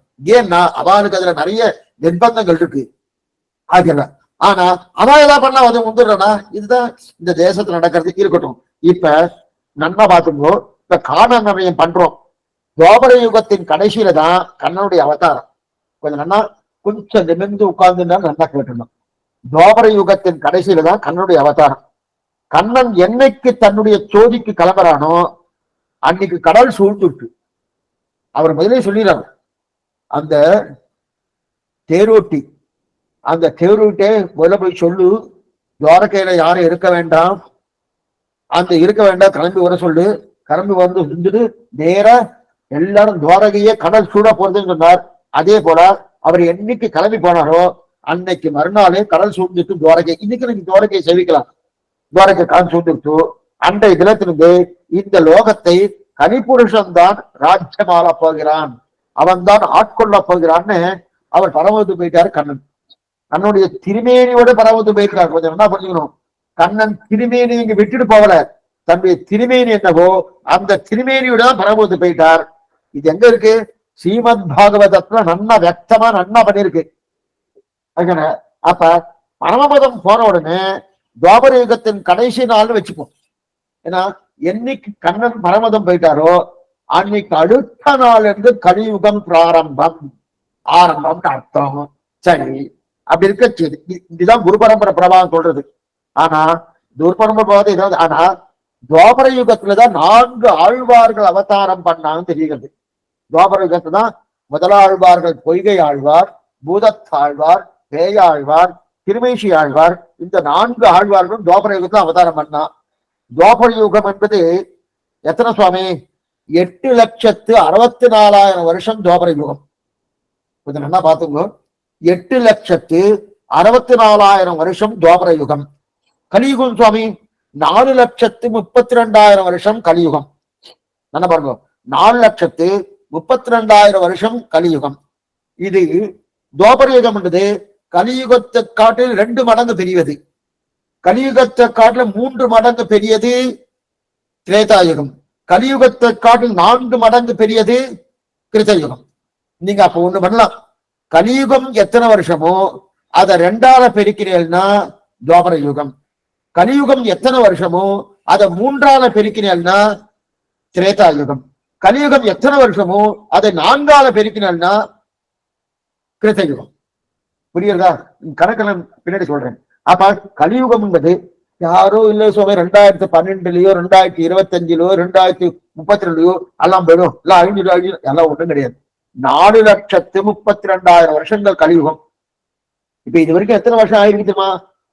5,125 வருஷங்கள் ஆயிருக்கு. 5,125 வருஷங்கள் ஆயிருக்கு கலியுகம் பிறந்து. அப்படியானால் நம்மாழ்வார் அவதாரம் பண்ணி 5,125 வருஷங்கள்னு அர்த்தம். இப்ப கலியுகம் என்ன தேதின்னு சொன்னோம்னாலே நம்மாழ்வாருடைய அவதார நட்சத்திர திருநட்சத்திரத்துடைய வயசு அதை நம்ம கணக்கு பண்ணோம்னா அதான் கலியுகத்துக்கு வயசு. அப்படியே சொல்லி கலியுகம் பிறந்து 42ஆம் நாள் தான் நம்மாழ்வாருடைய அவதாரம். கலியுகம் பிறந்த 42ஆம் நாள் தான் நம்மாழ்வார் அவதாரம். அப்ப இன்னைக்கு கலியுகம் பிறந்து நீங்க பஞ்சாங்கத்தை பார்த்தா தெரியும் 5,125 வருஷங்கள். அப்ப நம்மாழ்வார் அவதாரம் பண்ணி 5,125 வருஷங்கள் ஆகுது. அப்ப துவாபர யுகம் என்பது 8,64,000 வருஷங்கள். அதுல 8,62,901 வருஷம்தான் பொய்கையாழ்வார் என்ன, பூதத்தாழ்வார் என்ன, பேயாழ்வார் என்ன, அதே போல திருமேஷி ஆழ்வார்னா இவருடைய அவதாரம். என்ன பண்ணிக்கோ, கொஞ்சம் குழப்புற மாதிரி இருக்கும். ஆனா நீங்க கொஞ்சம் நன்னா இங்கேயே ஞாபகம் வச்சு கேட்டாலும் ஓரளவுக்கு புரியும், குழப்பம் கிடையாது. ஏன்னா கொஞ்சம் இதுல கொஞ்சம் மாறுபட்ட கருத்து இருக்கு, அதையும் எங்கெங்க வருது அதைய சேர்த்து சொல்லிடுறேன். 8,64,000 வருஷங்கள் மொத்தம் துவாபர யுகம். அதுல 8,62,900 வருஷங்கள் போனதுக்கு அப்புறம் தான் முதலாழ்வார்களும் திருமேஷி ஆழ்வார் அவதாரம் பண்ணியிருக்கா. அப்படின்னா 8,62,901 வருஷம் தான் இவ பிறந்திருக்கா. அப்பனா மீதம் இருக்கக்கூடிய துவாபர யுகம் என்பது 1,100 வருஷங்கள் இருக்கு. 1,100 வருஷங்கள் ஆன பிறகு நிச்சயம் என்னது, மேற்கொண்டு கலியுகம் வந்துடுறது. அப்ப இவ 3 பேருமே 4 பேருமே யாரு? பொய்கையாழ்வார் என்ன, பூதத்தாழ்வார் என்ன, பேயாழ்வார் என்ன, திருமேஷி ஆழ்வார் என்ன, இவ 4 பேருமே 8,62,901 அவதாரம் பண்ணிட்டா. பண்ணதுக்கு அப்புறம் ஆனா இதுல ஒரு சந்தேகம் என்ன ஒண்ணா, திருமேஷி ஆழ்வார் 4,700 வருஷங்கள் இருந்திருக்கார். அந்த மீதி இருக்கக்கூடிய முதலாழ்வார் 4,700 கிடையாது. அவன் குறுகிய காலம் 100 வருஷத்துக்குள்ளதான் இருந்திருக்கான்.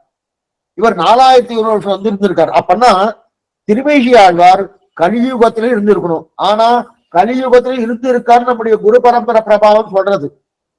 கலியுகத்திலே இருந்திருக்கணும், கட்டா இருக்கணும். ஆனா பொய்கையாழ்வார் பூதத்தால் பெய்யாழ்வார் அவ கலியுகத்தில் இருந்த மாதிரி தெரியல. அவ அப்பயே கிளம்பி போயிட்டா. அந்த 1000 வருஷத்துக்குள்ளேயே அவ வந்து சீவைக்கு போய் பிராபிச்சிட்டா. சரி சுவாமி, இது இருக்கச்சது. அப்ப முதலாழ்வார் மோகனம் அவதரித்து 1,100 ஆண்டுகள் துவாபரத்தை நிச்சயம் இருக்கணும். இதில் எதையும் என்ன பாருங்க, இதுல எது நிச்சயப்படுத்துறதுக்கு ஒண்ணும் இல்லை. ஏன்னா நம்ம பெரியோர்கள் இதை யாரும் சரியான கணக்கு எழுதி வைக்கல. ஆனாலும் நம்ம கொஞ்சம் தெரிஞ்சுக்கணும். யாராவது பதிலுக்கு கேள்வி கேட்டா சொல்லணுமோ தெரிஞ்சுக்கணும். ஆனா நீங்க சொல்றதெல்லாம் உண்மையா இருக்கதான் சொல்றேன். சந்தேகப்பட்டதெல்லாம் சந்தேகம் அப்படி சொல்லுவேன். சொல்லு அப்படி கட்சிட்டு அப்ப இதுல 1500 வருஷங்கள் மிச்சம் இருக்குன்னு நல்லா தெரியுது. ஆனா இதுல கிரந்தங்களை பேரி பார்த்தார்களே தவிர அவர்கள் எண்ணிக்கை பிறந்தா எப்படி இருந்தா என்ன மாதிரி எழுதி வைக்கிறார். திருமேசி ஆழ்வார் கிட்டத்தட்ட முதலாழ்வார் காலத்துலதான் அவதாரம். ஆனா முதலாழ்வார்கள் பரமபீத்த பின்பும் வெகு நாட்கள் திருமேசி ஆழ்வார் இருந்திருக்கார். நல்லா படிக்கும், இருந்திருக்கார். வெகு நாட்கள் ரொம்ப நாள் இருந்திருக்கா திருமேசி ஆழ்வார். இப்ப அவரை பத்தி நம்ம அவ்வளவு எடுக்க வேண்டாம், மீதியை பார்ப்போம். திருமேசி ஆழ்வார் மண்டலம் பார்ப்போம். அப்பனா கலியுகம் பிறந்து, அதாவது துவாபர யுகம் பிறந்து 8,62,900 வருஷத்துக்கு அப்புறம் தான் ஆழ்வாருடைய அவதாரமே ஆரம்பம் ஆயிடுச்சு. அப்ப துவாபர யுகத்துல நிச்சயம் 1100 ஆண்டுகள் இருந்திருக்கு. இதுல திருமேசி ஆழ்வார் மொத்தம் 4500 வருஷம் சொல்லணும். சரி சுவாமி, வாஸ்தவம் தான். அப்ப 1000 வருஷம் துவாபர யுகத்துல இருந்திருக்கணும். நிச்சயம் 3700 வருஷங்கள் கலியுகத்துலதான் திருமேசி ஆழ்வார் இருந்திருக்கணும். அப்ப 3000 வருஷம் கலியுகத்துல இருந்திருக்கணும்னா கலியுகம் பிறந்து கிட்டத்தட்ட 500 வருஷத்துக்குள்ளே எல்லா ஆழ்வாருடைய அவதாரம் பூர்த்தி ஆயிடுச்சு. நல்லா படிச்சுக்கணும், எல்லா ஆழ்வாருடைய அவதாரம் பூர்த்தி ஆயிடுச்சு. படிக்க சொல்றது ரொம்ப கவனமா கேட்கணும். ஆழ்வார் எல்லாம் கலியுகம் பிறந்து 500 வருஷத்துக்குள்ள, இப்ப 5125 வருஷங்கள், கலியுகம் பிறந்து 500 வருஷத்துக்குள்ள எல்லா திருமங்கை, அதாவது பொய்கை ஆழ்வார் ஆரம்பிச்சு அதுதான் துவாபரகிரியில கிளம்பிட்டார். அவர் அங்கேயே போயாச்சு. ஆனா மீச்சம் இருக்கக்கூடிய நம்மாழ்வார் தொடக்கமாக திருமங்கை ஆழ்வார் பரியந்தம் ஏனைய ஆழ்வார்கள் கலியுகத்தை தான் அவதாரம் பண்ணா. ஆனா அவ அத்தனை பேருமே கலியுகம் பிறந்து 500 வருஷத்துக்குள்ள அவ எல்லாம் கிளம்பி போயாச்சு, ஸ்ரீவைகுண்டம் போயாச்சு. அப்படின்னா இப்ப திருமேசி ஆழ்வார் 4700 வருஷங்கள் இந்த ஊர்ல இருந்தார். நம்ம வாழ்த்துனாமே இருக்கு, நண்புவியல் 4700 வாழியே. திருமேசி ஆழ்வார் வாழ்த்து நாமத்தை நீங்க செவிச்சேன்னா, அன்புடன் அந்தாதி 96 உடைத்தான் வாடியே, அழகாரம் திருமணிசை அமர்ந்தபிரான் வாடியே, இன்பமிகு தையில் மகத்துங்கு வந்தான் வாடியே, எடிச்சந்த விருத்தம் 125 வாடியே, முன்புகத்தில் வந்துதித்த முனிவனார். முன்புகத்தில், அப்புறம் இந்த கலிகத்துக்கு முன்புகத்தில் வந்துதித்த முனிவனார் வாடியே, முழுப்பெருக்கு சென்னையதன் முதிர்ந்த செல்வோன் வாடியே, நன்புவியில் 4700 வாடியேன்னு வாழ்த்தலாம். அப்ப 4700 வருஷங்கள்னா அப்ப 1100 வருஷங்கள் துவாபர யுகம், மிச்சம் இருக்கிறது 3600 வருஷங்கள். அந்த 3600 வருஷங்கள் கலியுகத்துலதான் இருந்தாகணும். அப்ப கலியுகத்துலதான் இருந்தாகணும்னா கொஞ்சம் நல்லா கழுவும் இருந்தாகணும்னா, இப்ப ஆழ்வாருடைய அவதாரம் முதல் 500 வருஷத்துல முடிஞ்சு தோணும். அந்த 500 வருஷத்துல முடிஞ்சுட்டோம்னா அப்ப திருமேசி ஆழ்வார் இருந்து இருக்காங்க.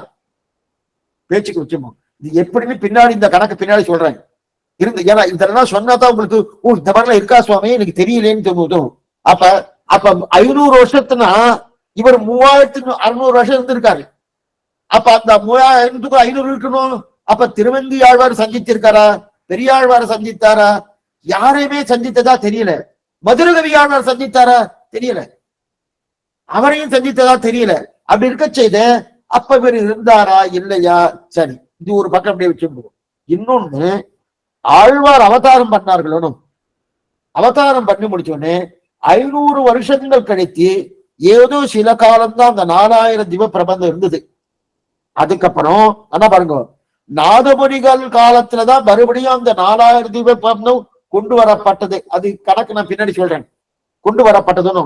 அப்ப திருமேசி ஆழ்வார் இருந்து இருக்கணும்னா அப்ப 4000 தீப பிரபந்தம் காணாம போயிருக்கப்படாது. ஆழ்வாரா இருக்காரு. ஏன்னா திருமேசி ஆழ்வாரை திருத்தினதே பேயாழ்வார் தான். திருமேசி ஆழ்வார் திருப்பினதே பேயாழ்வார் தான். இப்ப இன்னொரு விஷயம் சொல்றேன். இன்னொன்னு என்னன்னா, இப்ப கலியுகம் பறந்து 42ஆம் நாள் நம்மாழ்வார் அவதாரம். அவர் எப்ப ஸ்ரீவைகுண்டம் போனாருன்னா, நம்மாழ்வார் 32ன்னு சொல்றா, 36ன்னு சொல்றா, 40ன்னு சொல்றா. அநேகமா 32 தான் நிறைய இடத்துல எழுதி வச்சிருக்கு. ஆனா 40ன்னு வச்சுக்கோ. அப்ப 40 வருஷத்துக்குள்ள ஆழ்வார் ஸ்ரீவைகுண்டம் கிளம்பி போயினார். ஆனா நம்மாழ்வார் கிளம்பி போயிட்டார். அதன் பிறகு இருக்கக்கூடிய 5 ஆழ்வார்கள், கடைசி ஆழ்வார் தான் திருமங்கை ஆழ்வார். அவர் எப்ப பிறந்தாருன்னா, கலியுகம் பிறந்து 398வது வருஷம் திருமங்கையாழ்வாருடைய அவதாரம். இதெல்லாம் நீங்க புஸ்தகத்துல பார்க்கலாம். புஸ்தகத்துல அந்த காலத்து 4000 பிறந்த இருக்கு பாருங்க. இப்ப வரக்கூடியதுதான் இதுல கிடையாது. அந்த காலத்து பழைய பிரிண்ட் எல்லாம் சில பேர் வச்சுட்டு இருப்பா பாருங்க. அந்த பிரிண்ட்ல ஆழ்வாருடைய அவதார கிரமங்கள்லாம் எழுதியிருப்பாங்க.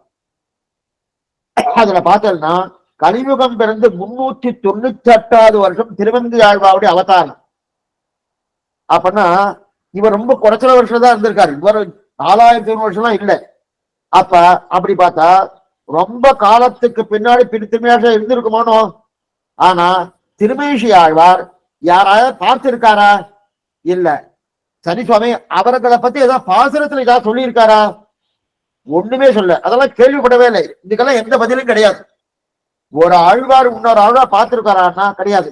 ஏன்னா முதலாழ்வார்களிலே பேயாழ்வார் திருமேஷி ஆழ்வார் சந்தித்தார்னு நல்லா தெரியுது. ஏன்னா திருமேஷி ஆழ்வாரை திருத்தினதே பேயாழ்வார் தான். அது நல்லா தெரியுது. ஆனா அந்த அதை விட்டுட்டு ஆழ்வார்களுக்குள்ள ஒருத்தருக்கு ஒருத்தர் பார்த்துட்டாரா சுவாமி? யாரா பார்த்துட்டு இருக்காருன்னா கிட்டத்தட்ட 3 ரெட்டைகள் தான் நம்ம பார்த்துட்டு இருக்கா. யாரார் பார்த்தார்னா முதலாழ்வார்கள் 3 பேரும் சந்திச்சுட்டு இருக்கா. ஏன்னா இடைகடி மிருகுண்டு மகரிஷி ஆசிரமம் இந்த திருக்கோளூர் பஞ்சாடு வரையேழும் கடல்களை அந்த பதிகத்துல தெரிவிக்க. அந்த மிருகுண்டு மகரிஷி ஆசிரமத்துல 3 பேரும் வையந்தகலியா அம்பேதகலியா திருக்கண்டேன்னு 3 பேரும் அங்க சந்திச்சுட்டான்னு தெரியாது. அவ 3 பேரும் சந்திச்சிருக்கா. பேயாழ்வாரால திருத்தப்பட்ட திருமேஷி ஆழ்வார் அப்பாவால சந்திச்சுதான் தெரியுது.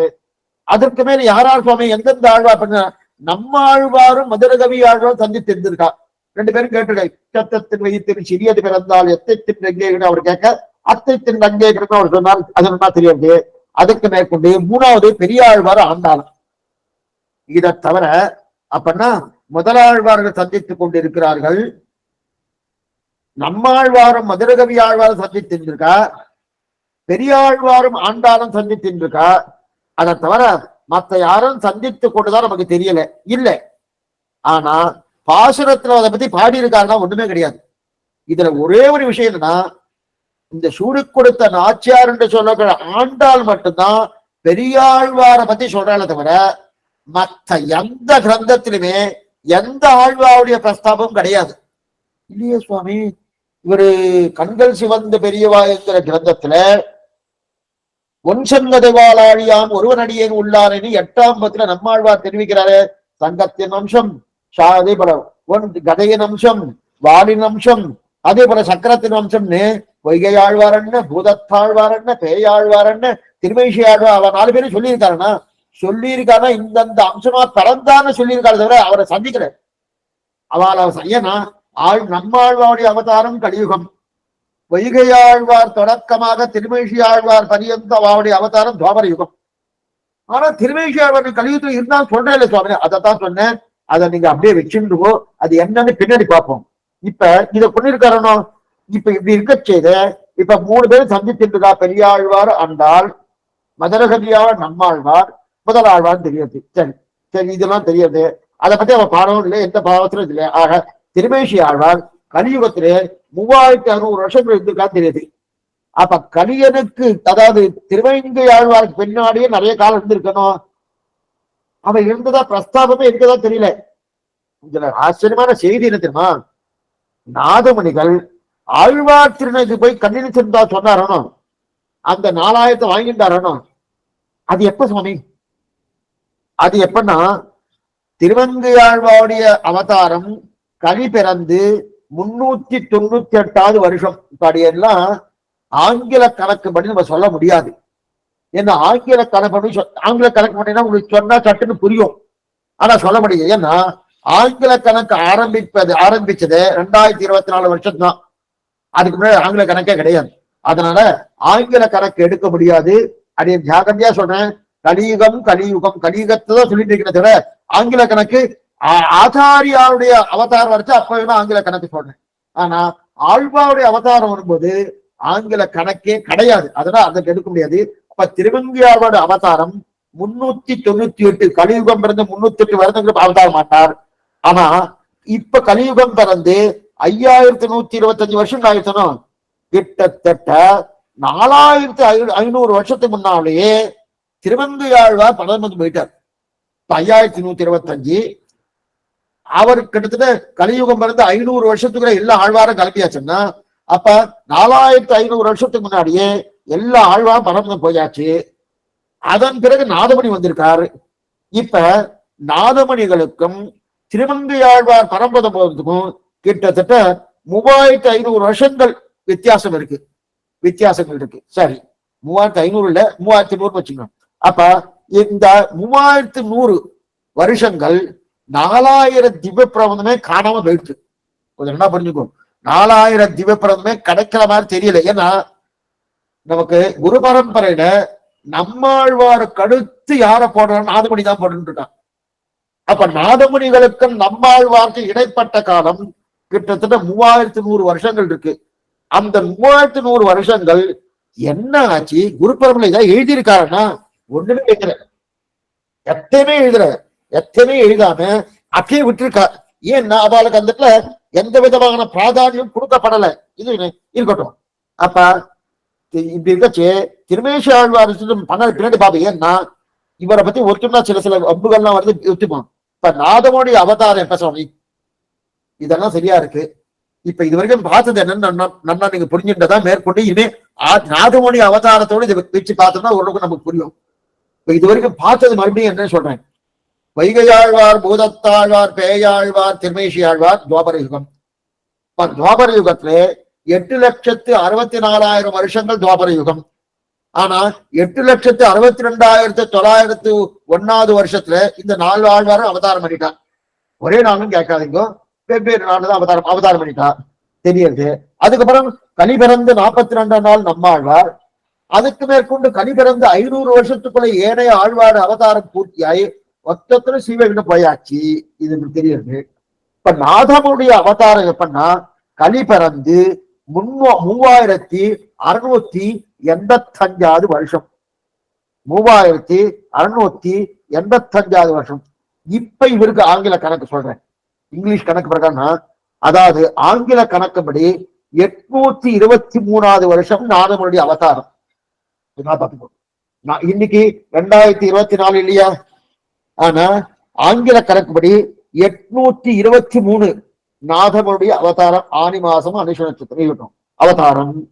ஆனா கலி அப்ப 823 என்ன வருது கணக்கு? கலி பிறந்து 3685 வருஷம் இவர் பிறந்தார். ஆனா இதுல என்னன்னா அவர் 93 வருஷங்கள் தான் இருந்திருக்கார். நாதமுனிகள் இந்த ஊர்ல இருந்தது 93 வருஷங்கள். அப்ப 886 வருஷம்தான் உய்யக்கொண்டார் அவதாரம். நாதமுனி உய்யக்கொண்டார் மணக்கால் நம்பி.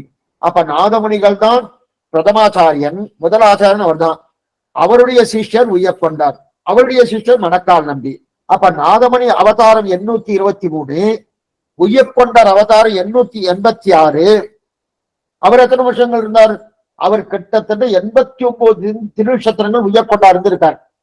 அப்ப 975வது வருஷம் உய்யக்கொண்டார் பரமத்து போயிட்டார்.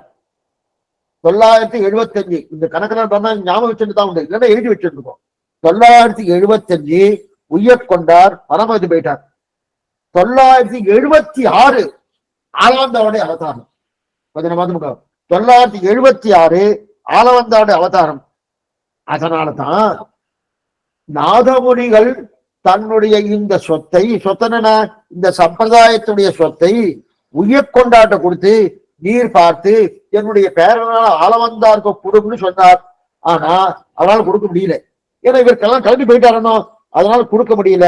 கொடுக்க முடியாதபடியாலே அப்ப நாதமணி கொடுத்த சொத்தை கொடுக்க முடியாதபடியாலே அவர் என்ன பண்ணார்? மணக்கால் நம்பி கொடுத்துட்டு போயிட்டார். உய்யக்கொண்டார் யார்கிட்ட கொடுத்தார்? அவர் சிஷ்யர் மணக்கால் நம்பினா மணக்கால் ஒப்பிட்டு போயிட்டார். தகுந்த வயசு வரைச்சு நீர் பார்த்து ஆலவந்தாருக்கு கொடு அப்படின்னு சொல்லியிருக்கார். அதுக்கப்புறம் நான் கிட்டத்தட்ட அவருக்கு தகுந்த வயசு கொடுக்கணுமானோ கொடுத்துட்டு அவரும் பரமதி போயிட்டார். இதெல்லாம் நடந்தது 975. அதாவது 1006 வருஷம்தான் மணக்கால் நம்பி பரமதி போயிட்டார். 1006 அப்பன்னா ஆலவந்தாருக்கு 30 வயசு இருக்கும். ஆலவந்தாவுடைய 30 வயசுலதான் ஆளவந்தாவுடைய ஆச்சாரியனாக இருக்கக்கூடிய மணக்கால் நம்பி பரமபதம் போயிட்டார். பரமபதம் போயிட்டு அப்பனா என்ன ஆகும்? இவர் பரமபதம் போட்டு அவருக்கு வயசு 30. இப்பன்னா அந்த 30 வயசுக்குள்ளேயே ஆளவந்தார் கீதா அர்த்தத்தை நன்னா தெரிஞ்சு இருக்கணும். ஏன்னா இவர் தான் கீதா அர்த்தத்தை இவர் தானே கொடுத்தார். ஒரு கீரையை கொடுத்து அந்த கீரை மூலமா ஆளவந்தாருக்கு உபதேசம் பண்ணி மேற்கொண்டு இந்த கீரையை கொண்டு கொடுக்கல, என்னால கொடுக்கல உன்னால கொடுக்கலன்னு கேட்ட உடனே உனக்கு உபதேசம் பண்றமான ஆயுஷன் பேரு நம்பரமாட்ட கொண்டு காமிச்சார். மேற்கொண்டு திருந்தினார் ஆளவந்தான் தெரியறதுனும். அப்ப 30 வயசுக்குள்ளதான் ராஜ்யத்தை திறந்தது ஆளவந்தா. இந்த சரித்திரம் உங்களுக்கு தெரியும். 30 வயசுக்குள்ளதான் ஆளவந்தா ராஜ்யத்தை திறந்தது.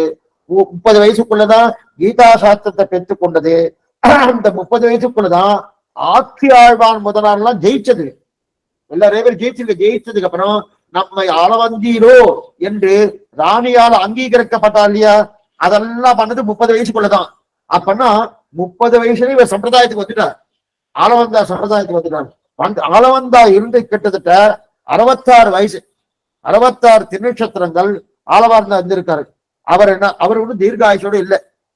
ஆளவந்தார் தீர்காயுஷோட இந்த இடத்துல காரணம் என்னன்னா, மேற்கொண்டு ராமானுஜர பட்டத்துல ஏத்தணும். அந்த பட்டத்துல ஏத்த வேண்டியபடியாலே அவர் இந்த லோகத்தில் இருக்க வேண்டிய நிர்பந்தம் அவருக்கு இல்லை. அதனால அவர் கிளம்பி போயிட்டார். கிளம்பி போனோன்னு என்னமோ விசித்திரமான ஈஸ்வர சங்கல்பம். அந்த ஈஸ்வர சங்கல்பத்தால் என்ன ஆயிடுச்சுன்னா, ஆளவந்தாரையே ராமானுஜர் நேரா சந்திக்கக்கூடிய ஒரு பாக்கியத்தை கொடுக்கல, தேவைப்படுமா கொடுக்கல. இத்தனைக்கும் காஞ்சிபுரத்துல அங்க வந்து சேவிக்கிறார். சேவிக்கச்சே யாரு நம் திருக்கச்சன் காட்டுறார். காட்டுறச்சு கரியமாணிக்க பெருவாள் சன்னதியிலேயே அவர் தான் நெடுநெடுந்து நின்றுக்காரு. அவர் தான் இளையாழ்வாரன் காட்டிக்கூட இவர் அங்கிருந்து கட்டாட்சிக்கிறார். முதல்வன் இவர் என்று தந்தேற்றியன் நாமுதல் வந்து புகுந்து நல்லிங்கவின்னு இத்தனை கட்டாட்சிக்கிறார் இல்லையா. இத்தனை பண்ணானோ நேரடியா 2 பேரும் வார்த்தாலாபம் இருக்கானா கிடையாது. ஆளவந்தார சேவிச்சிருக்கார் சுவாமி. எப்ப சரம திருமேனி மட்டும் தான் சேவிச்சிருக்கார். ஆனா ஆளவந்தார் ராமானுஜர் நல்லா சேவிச்சு கட்டாட்சம் கொடுத்திருக்காரு. இது எங்க யார் தெரிவிக்கிறார்? சுவாமி ராமானுஜரே தன்னுடைய ஸ்லோகத்தை தெரிவிக்கிறார். எத்மதாம்பூர் ஹத்யாய விஸ்வஸ்தான அசேஷ கல்மஷகா வஸ்துதா உபயாதோகம் யாமுனேயம் நமாமிதம். அவஸ்துவாக இருந்த என்னை வஸ்துவாக மாற்றினாரு அந்த யாமுனாச்சாரியர். அவன் திருவடிகளை வணங்குகிறார். அவர் தானே ஸ்லோகத்தை கொடுக்கிறாரோனா. அதற்கு மேல ஆளவந்தார் என்ன பண்ணாருன்னா, நாம கிளம்ப போறோம் நம்மள போறோம்னு பெரிய மன்கள் கொடுப்பான்னு ஆளவந்தார் 1042 பரமதம் போயிட்டார். சுவாமி ராமானுஜர் அவதாரம் 1017.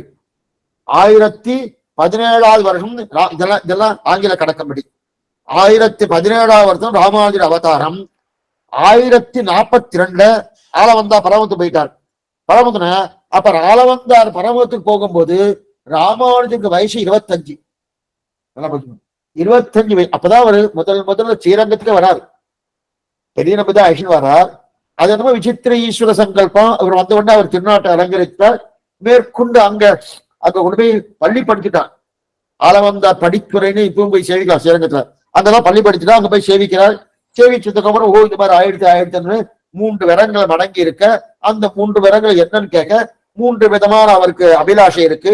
அந்த ஆசையை நான் பூர்த்தி பண்றேன்னு அங்க பிரதிஜை பண்ணார். இருக்கட்டும். அப்படி இருக்க செய்து 1042 ஆளவந்தா பரமந்து போயிட்டார். அப்ப வயசு இவருக்கு 25. இவருடைய அவதாரம் 1017. சரி சுவாமி, இப்ப இந்த 25 வயசுல இருக்கும்போது தான் ஆளவந்தா பரமந்து போயிட்டாரணும்.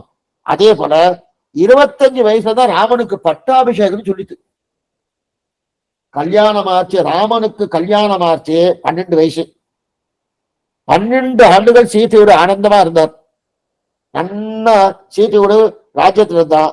ராம பட்டாபிஷேகம் சொன்ன உடனே காத்திருந்தான். அப்ப ராமனுக்கு 25 வயசு. பட்டாபிஷேகம் நடக்கல. தெரிஞ்சு போயிடுத்தணும். கலக்கிய மனத்திறனாய் கைகேயி வர வேண்டன்னு கைகேயி வரம் கேட்டா 14 வருஷம் ராமன் காட்டுக்கு போக வேண்டியது. காட்டு கிளம்பியாச்சு, நடக்கல. அப்ப காட்டுக்கு போனா இல்லையா. அப்ப ராம பட்டாபிஷேகம் காலம் குறிக்கப்பட்டது 25 வயசுல. அதே போல பரமபதம் ஆளவந்தா பரமம் சென்றது சுவாமி ராமானுஜருக்கு 25 வயசுல. ஏன்னா இந்த ரகசியத்தை எல்லாம் பெரிய நம்பி கொடுக்கிறார். பெரிய நம்பிட்டு கொடுக்கிறார். ஆளவந்தார் கொடுத்து இதெல்லாம் அவர்கிட்ட கொடு. ஆமுதல்வன் கட்டாட்சிச்சனும்னா அந்த ராமானுஜர் கொடுத்து அவரை நம்ம சம்பிரதாயத்துக்கு மூர்தா விசிஷ்டராக கொண்டு வாருன்னு சொல்லி பெரிய நம்மகிட்ட ஆணையிடுறார். ஆணையிடுறாரோனோ அந்த ஆணையிக்க கூடிய, ஆனா உடனே நடக்காது. ஆளவந்தார் பரம்பதம் போன உடனே ராமானுஜர் நேர பட்டத்துக்கு வந்தார்னு வரல, சிறிது காலம் பிடித்தது. அதுக்கப்புறம் தான் வந்திருக்கார். சரி சுவாமி, கலியுகம் பிறந்து எத்தனாவது வருஷம் ராமானுஜர் அவதாரம்? ஆங்கில கணக்கப்படி 1017 சொன்னேன். கலியுகம் பிறந்து 4119வது வருஷம்தான் இது ராமானுஜ அவதாரம். இந்த கணக்குல சரியா வருது பாருங்க. 4119வது வருஷம் தான் ராமானுஜ அவதாரம். அதனால்தான் 5119 வருஷம் தான் 1000 வருஷத்தை நம்ம கொண்டாடினோம். ஒரு 6 வருஷத்துல கொண்டாடினோம். இப்ப 5125, ஒரு 6 வருஷத்துக்கு முன்னாடி 5119 வருஷம் தான் 1000 வருஷம். அந்த 1000 வருஷத்தை கொண்டாடி இருக்கணும். அப்ப ஆழ்வார் அவதாரம் என்பது கலியுகம் பிறந்து 40 வருஷத்துக்குள்ள முடிஞ்சிருச்சு. அப்படின்னா அவர் கலியுகம் பிறந்த 40 வருஷம் தான் ஆழ்வார் இருந்தார். அதுக்கப்புறம் ஆழ்வார் இல்ல. அப்ப ஆழ்வார் அனைவரின் காலம் எல்லாம் கலியுகம் பிறந்து 500 வருஷத்துக்குள்ளே எல்லா ஆழ்வாரும் காலம் முடிஞ்சப்படுது. அதுக்கப்புறம் கிட்டத்தட்ட 3500 வருஷங்கள் கழிச்சுதான் நாதமனுடைய அவதாரம். கொஞ்சம் என்ன பண்ணிக்கோ, கிட்டத்தட்ட 3500 வருஷங்கள். அப்ப இடைப்பட்ட 3500 வருஷங்கள் இருக்கு இல்லையா, அந்த காலம் என்ன நடந்தது? என்ன நடந்தது? இருண்ட காலம்னு சொல்லலாம். அந்த காலம் ஏன்னா அந்த காலத்து திவ்ய பிரபந்தம் இருந்துதா சுவாமி? சரி சுவாமி, அந்த காலத்துல பகல் 10 40 சீரங்க இருந்திருக்கு. பகல் 10 40 உற்சவம் இருந்திருக்கா? அநேகமா இருந்திருக்காது. இருந்திருந்தா திருவாய்மொழி இருந்திருக்கு வேணும். ஆனா பகல் 10 40 உற்சவத்தை ஆரம்பிச்சது சுவாமி திருமங்கையாளர் தான். அப்ப திருமங்கையாழ்வார் அவதாரம் பண்ண 500 வருஷத்துக்கு எல்லாரும் கிளம்பி போயிட்டா சொன்னோமோ அப்ப நடந்திருக்கு. அது எத்தனை வருஷங்கள் நடந்தது தெரியல. கொஞ்சம் என்ன பண்ணிக்கோ. இப்ப ஸ்ரீரங்கத்துல ராப்பத்து உச்சி என்று சொல்லக்கூடிய பெரிய பெரிய திருநாள், திருவாய்மொழி திருநாள் என்கிற உற்சவமானது திருமங்கையாழ்வாராலே தொடங்கப்பட்டது. அது எத்தனை வருஷம் நடந்து நடுவில் இல்லாம இருந்திருக்கு. அது இருந்திருந்தா திருவாய்மொழி காணாம போயிருக்காத. திருவாய்மொழி கிடைக்கல, நாதமணி இங்க இருந்து அங்க போனா பராங்கு சொல்ல போய் பெற்று மேற்கொண்டு திருவாய்மொழி கிடைச்சதுன்னு சொல்றோம். அப்ப நாதமொழி திருமங்கையாழ்வாரால் தொடங்கப்பட்ட அந்த பெரிய பெரிய திருநாள் என்று சொல்லக்கூடிய திருவாய்மொழி திருநாள் அவர் தொடங்கின சில காலங்கள் தான் இருந்து இருக்கணும்.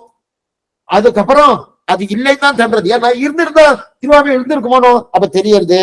அப்ப இருந்து இருக்கிறேன்.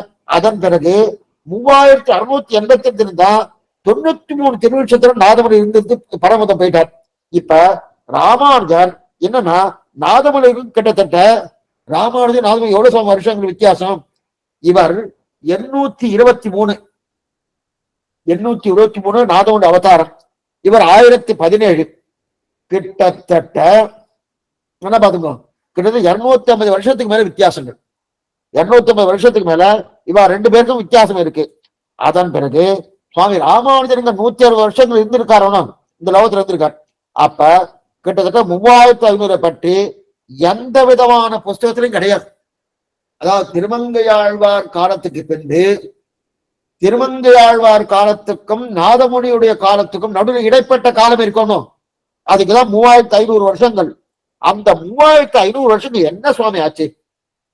ஏதோ ஆச்சுன்னா எங்க தேடி பார்த்தாலும் எதுவும் கிடைக்கல. என்ன எதுவுமே கிடைக்கல. அது ஒரு இருண்ட காலம்னே சொல்லலாம். சொல்ற இல்லையா? எங்க இதுவும் கிடைக்கல. ஏன்னா இந்த திருமங்கையாழ்வார் முடிஞ்சதுக்கு அப்புறம் நம்மாழ்வார் தான் அங்கி பாவம். நம்மாழ்வார் தான் ஏனைய ஆழ்வார்லாம் அவர் அங்கி மேலாம் அங்கங்கள் தாக்கணும். அந்த அவர் போனதுக்கு அப்புறம் நம்மாழ்வார் வைபவம் முடிஞ்ச பிறகு நேரே நாதமணி வைபவம் தான் எடுத்திருக்கு. அதுக்கு நடுவில் சுவாமி 3500 வருஷத்துக்கு இடையே இருக்க சுவாமி அங்க என்ன நடந்ததுன்னா எழுதவே இல்லை. ஏதாவது எழுதியிருக்கணும், எழுதவே இல்லை. ஒண்ணுமே எழுதல. இதற்குதான் நம்ம பூர்வாச்சாரிகள் அதுக்கு ஒரு விஷயம் சொல்லுவார். அந்த இடைப்பட்ட காலத்துல யாரேனும் ஆச்சாரம் இருந்தார்கள்னா ஒண்ணுமே சொல்ல முடியாத நிலை. இதுக்கு நம்ம பெரியவங்க என்ன எழுதுவான்னா, ஒரு சக்கரத்தை நல்லா சுத்துறோம். ஒண்ணு வேணாம், நம்ம ஃபேனே இருக்கு, ஃபேன் சுத்திட்டே இருக்கு. அதுலயும் 2ல 1ல வச்சா கொஞ்சம் ஸ்லோவா சுத்தும், 5ல வச்சுட்டோம் வச்சுக்கேன் நல்லா ஃபாஸ்டா சுத்தணும். சுத்தின்ண்டே இருக்கச்சே அதை அணைச்சிட்டோம். அணைச்சிட்டு உடனே நிக்குமா? உடனே நிற்காது. அது கொஞ்சம் நாள் சுத்தி சுத்தி சுத்தி நிக்கிறதுனோ. அதே போல பகவான் பார்த்தார், 12 ஆழ்வார்களை அவதரிப்பித்தார். எப்ப?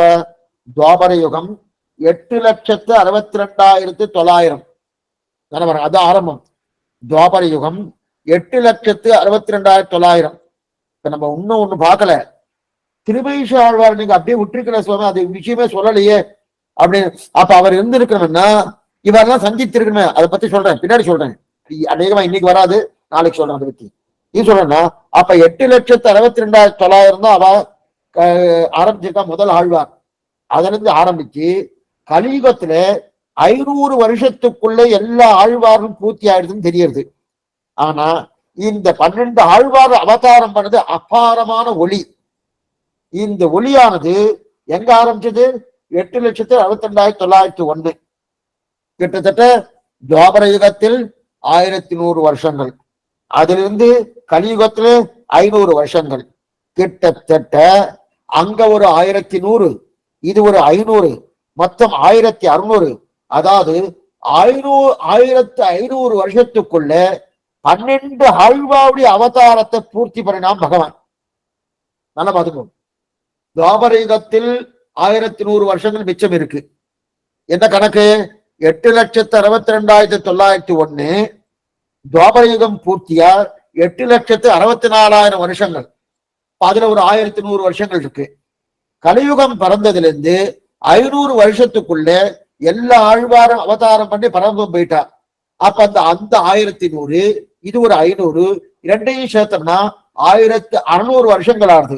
இந்த 1600 வருஷத்துக்குள்ள 12 ஆழ்வார்கள் அவதாரம் பண்ணி அவரவர்கள் என்ன பண்ணா? பரமதம் போயிட்டா. பரமதம் போயிட்டா சுவாமி, வாஸ்தவம் தான். அதுக்கப்புறம் என்ன நடந்தது? நாதமுனிகள் காலம் வரைக்கும் என்ன நடந்ததுன்னு தெரியல.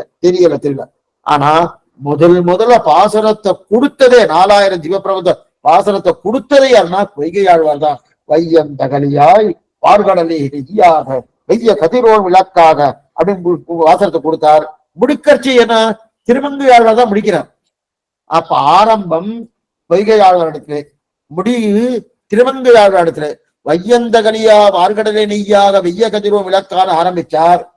முடிக்கும் போது திருநடந்தானம் கடைசி பிரபந்தம் மின்னுமா மனதவனம் மேகவர்ணா விண்ணவர்தம் பெருமானே அருளா என்று அன்னமாய் முனிவரோடு அமரரேத்த அருமறையை வெளிப்படுத்த அம்மான் தன்னை மண்ணுமா மணிமாட மங்கவேந்தன் மாணவேர் பலகாலன் கடிதம் சொன்ன பன்னிய நூல் தமிழ் மாலை வல்லார் தொல்லை பழவினையை முழலறிய வல்லார் தாமேன்னு முடிக்கிறார். இத முடிவு அப்படிங்கச்ச அப்ப 4000 வருஷத்துல என்ன பாருங்க, 1500 வருஷம் போயிடுத்தணும். இப்ப 1500 வருஷம் என்ன எடுத்துனா நல்ல ஒளியோடு இருக்கக்கூடிய காலம். கிட்டத்தட்ட அதுக்கப்புறம் 3100 ஆண்டுகள் இருண்டு போயிடுது. ஏன்னா நாதமுனிகள் பரப்பத்துக்கு 3100 காரம் இருந்திருக்கணும், இருண்டு போயிருக்கு. சரி சுவாமி, அதற்கு மேல இருள் சூழ. அதன் பிறகு இனிமே ஆழ்வார்களை வைத்துக் கொண்டு ஒண்ணும் பண்ண முடியல அப்படின்னு மறுபடியும் ஆழ்வார்கள் ஒரு வர்க்கம், ஆச்சாரியர்கள் ஒரு வர்க்கம். கொஞ்சம் நல்லா அதை புரிஞ்சுக்கணும். ஆழ்வார்கள் ஒரு வர்க்கத்தை அவதாரம் பண்ணி வச்சான் பகவான். அவ அவதாரம் பூர்த்தி ஆயிடுச்சு. ஆன உடனே இனி அடுத்த வர்க்கத்தை அவதரிப்பிக்கலாம் சொல்லி அதற்கு மேற்கொண்டு என்ன பண்றாரு? ஆச்சாரியாலே அவதரிப்பிக்கிறான். தான் நாதமணி தொடக்கமாக அவதாரம். அப்படின்னா நாதமணி நம்மாழ்வாட பெற்று தரணும், 4000 பெற்றரணும். சரி சுவாமி, அப்ப 4000 பெற்றாருன்னா என்னமா பெற்றார்? இதெல்லாம் பார்த்தோம். பராங்குச நம்பிக்கிட்ட பெற்றிருக்காரணும். அப்ப பராங்குச நம்பிக்கை பெற்றிருக்காருன்னா நாதமணிகள் அவர் அவதாரம் பண்ணி சில காலம் கழிச்சுதான் பெற்றிருக்கணும் வாஸ்துவம். ஆனா இந்த இடத்துல எல்லாமே இந்த 4000 அவர்கிட்ட பெற்றாருன்னா எங்க போயிருக்கார்? மதுரை பட்டணத்துக்கு போய் ஆழ்வார் வகித்த சங்க பலகளை ஏற்றினதெல்லாம் இந்த சரித்திரம் எல்லாம் ஏற்கனவே நம்ம பார்த்துட்டோம். இருந்தாலும் இதெல்லாம் கிரமற்ற நம்மாழ்வார் சொல்றாரே தவிர மேலும் 8,62,900 என்பது இது வெறுமனே 1100 ஆண்டு சொல்றதுக்கு வாய்ப்பு இல்லை. இப்ப இன்னொரு கணக்கு சொல்றேன். இந்த கணக்கு நீங்க அப்படியே வச்சுட்டு இருக்கோம். இன்னொரு கணக்கு என்ன தெரியுமா? 8,62,900 வந்து தோணும். அதற்கு மேற்கொண்டு 1100 வருஷங்கள் சேர்த்தாச்சுன்னா துவாபரிகம் முடியறது. இது ஒரு கணக்கு. ஆனா இந்த கணக்கெல்லாம் நமக்கு எப்படி தெரியும்னா விஷ்ணு புராணத்துல தெரிவிக்கிறார். என்ன தெரிவிக்கிறார்னா, ஒவ்வொரு யுகமாக நம்ம பிறக்கிறோம்னு ஒவ்வொரு யுகத்துக்கும் அந்த யுகத்துக்கு சந்தின்னு ஒண்ணு இருக்கு. இனிமேலும் கொஞ்சம் ஜாகிரதையா கேட்கணும், சொல்லிடுறேன். அதாவது நமக்கு மொத்தம் 4,32,000 நல்லா பாருங்க. 8,64,000 துவாபர யுகம், 4,32,000 கலியுகம், அதற்கு 3ஆ பெருக்கினா திரேதா யுகம், 4ஆ பெருக்கினா கிருத யுகம்னு சொன்னோம். இப்ப இவ்வளவு தூரம் போக வேண்டாம். இத கொண்டு போய் என்ன பண்ணுவோம்னா, இந்த கணக்கு வேற மாதிரி கணக்கு சொல்றேன். அந்த கணக்கு பார்த்தாதான் மேற்கொண்டு திருமேஷி ஆழ்வார் அவரை ஏன் சந்திக்கல, இது முதல் நிலை. இரண்டாவது, இவரெல்லாம் கிட்டத்தட்ட 1100 வருஷங்கள் இருந்திருக்காருன்னு. யாரு? பொய்கை ஆழ்வார், பூதத்தாழ்வார், பேயாழ்வார், திருமேஷி ஆழ்வார். அப்ப கண்ணன் இருந்துதான் ஆகணும். ஏன்னா கண்ணன் பறந்து சீவை கொண்டு போகக்கூடிய கடைசி நாளுக்கு அடுத்த நாள் தான் கலியுகமே வந்துடுறார். அப்ப இவ அவதாரம் பண்ணி இருக்க செய்து அட்லீஸ்ட் திருமேஷி ஆழ்வாரா சந்திச்சிருந்திருக்கணும். அவர் சந்திச்சதா தெரியல. அப்ப ஏன் சந்திக்கல? இப்ப இதுக்கெல்லாம் நமக்கு சமாதானம் இருந்தாகணும். அப்ப சமாதானம் வரலன்னா, சுவாமி நீங்க சொல்ற கணக்கு தப்பு அப்படின்னு சொல்லுவாங்க. நீங்க ஏதோ சொல்லணும்னு சொல்லிட்டு தவிர உங்களுக்கே புரியுது தப்பா சொல்றேன்னு சமாதானம் இருக்கு. அது மட்டும் இல்ல, சரியான கணக்கு வரப்போறது. விஷ்ணு புராணக்காரர் என்ன சொல்றாருன்னு பார்க்கணும். விஷ்ணு புராணக்காரர் என்ன சொல்றாருன்னா, இந்த 4 யுகங்களுக்கும் சந்தின்னு ஒண்ணு இருக்கு. கொஞ்சம் ஜாகிரதையா கேளுங்க. சந்தின்னு இருக்கு. அப்படின்னா இது கணக்கு பண்ணணும்னா இந்த 8 லட்சத்துக்கு 4 லட்சத்துக்கு கணக்கு பண்ண வேண்டாம். இந்த கணக்கு நம்ம கொஞ்சம் குறைப்போம். எப்படி குறைக்கணும்னா, தேவர்களுடைய கணக்கு பிரகாரம் நம்முடைய ஒரு வருஷம் அவர்களுக்கு ஒரு நாள். அப்ப நம்முடைய 360 வருஷங்கள் அவர்களுக்கு ஒரு வருஷம்னு பேர். கொஞ்சம் நல்லா ஞாபகம் வச்சுக்கோங்க. நம்முடைய 360 வருஷங்கள் அவர்களுக்கு ஒரு வருஷம் பேரு. அப்ப இப்படி வச்சுப்போம்.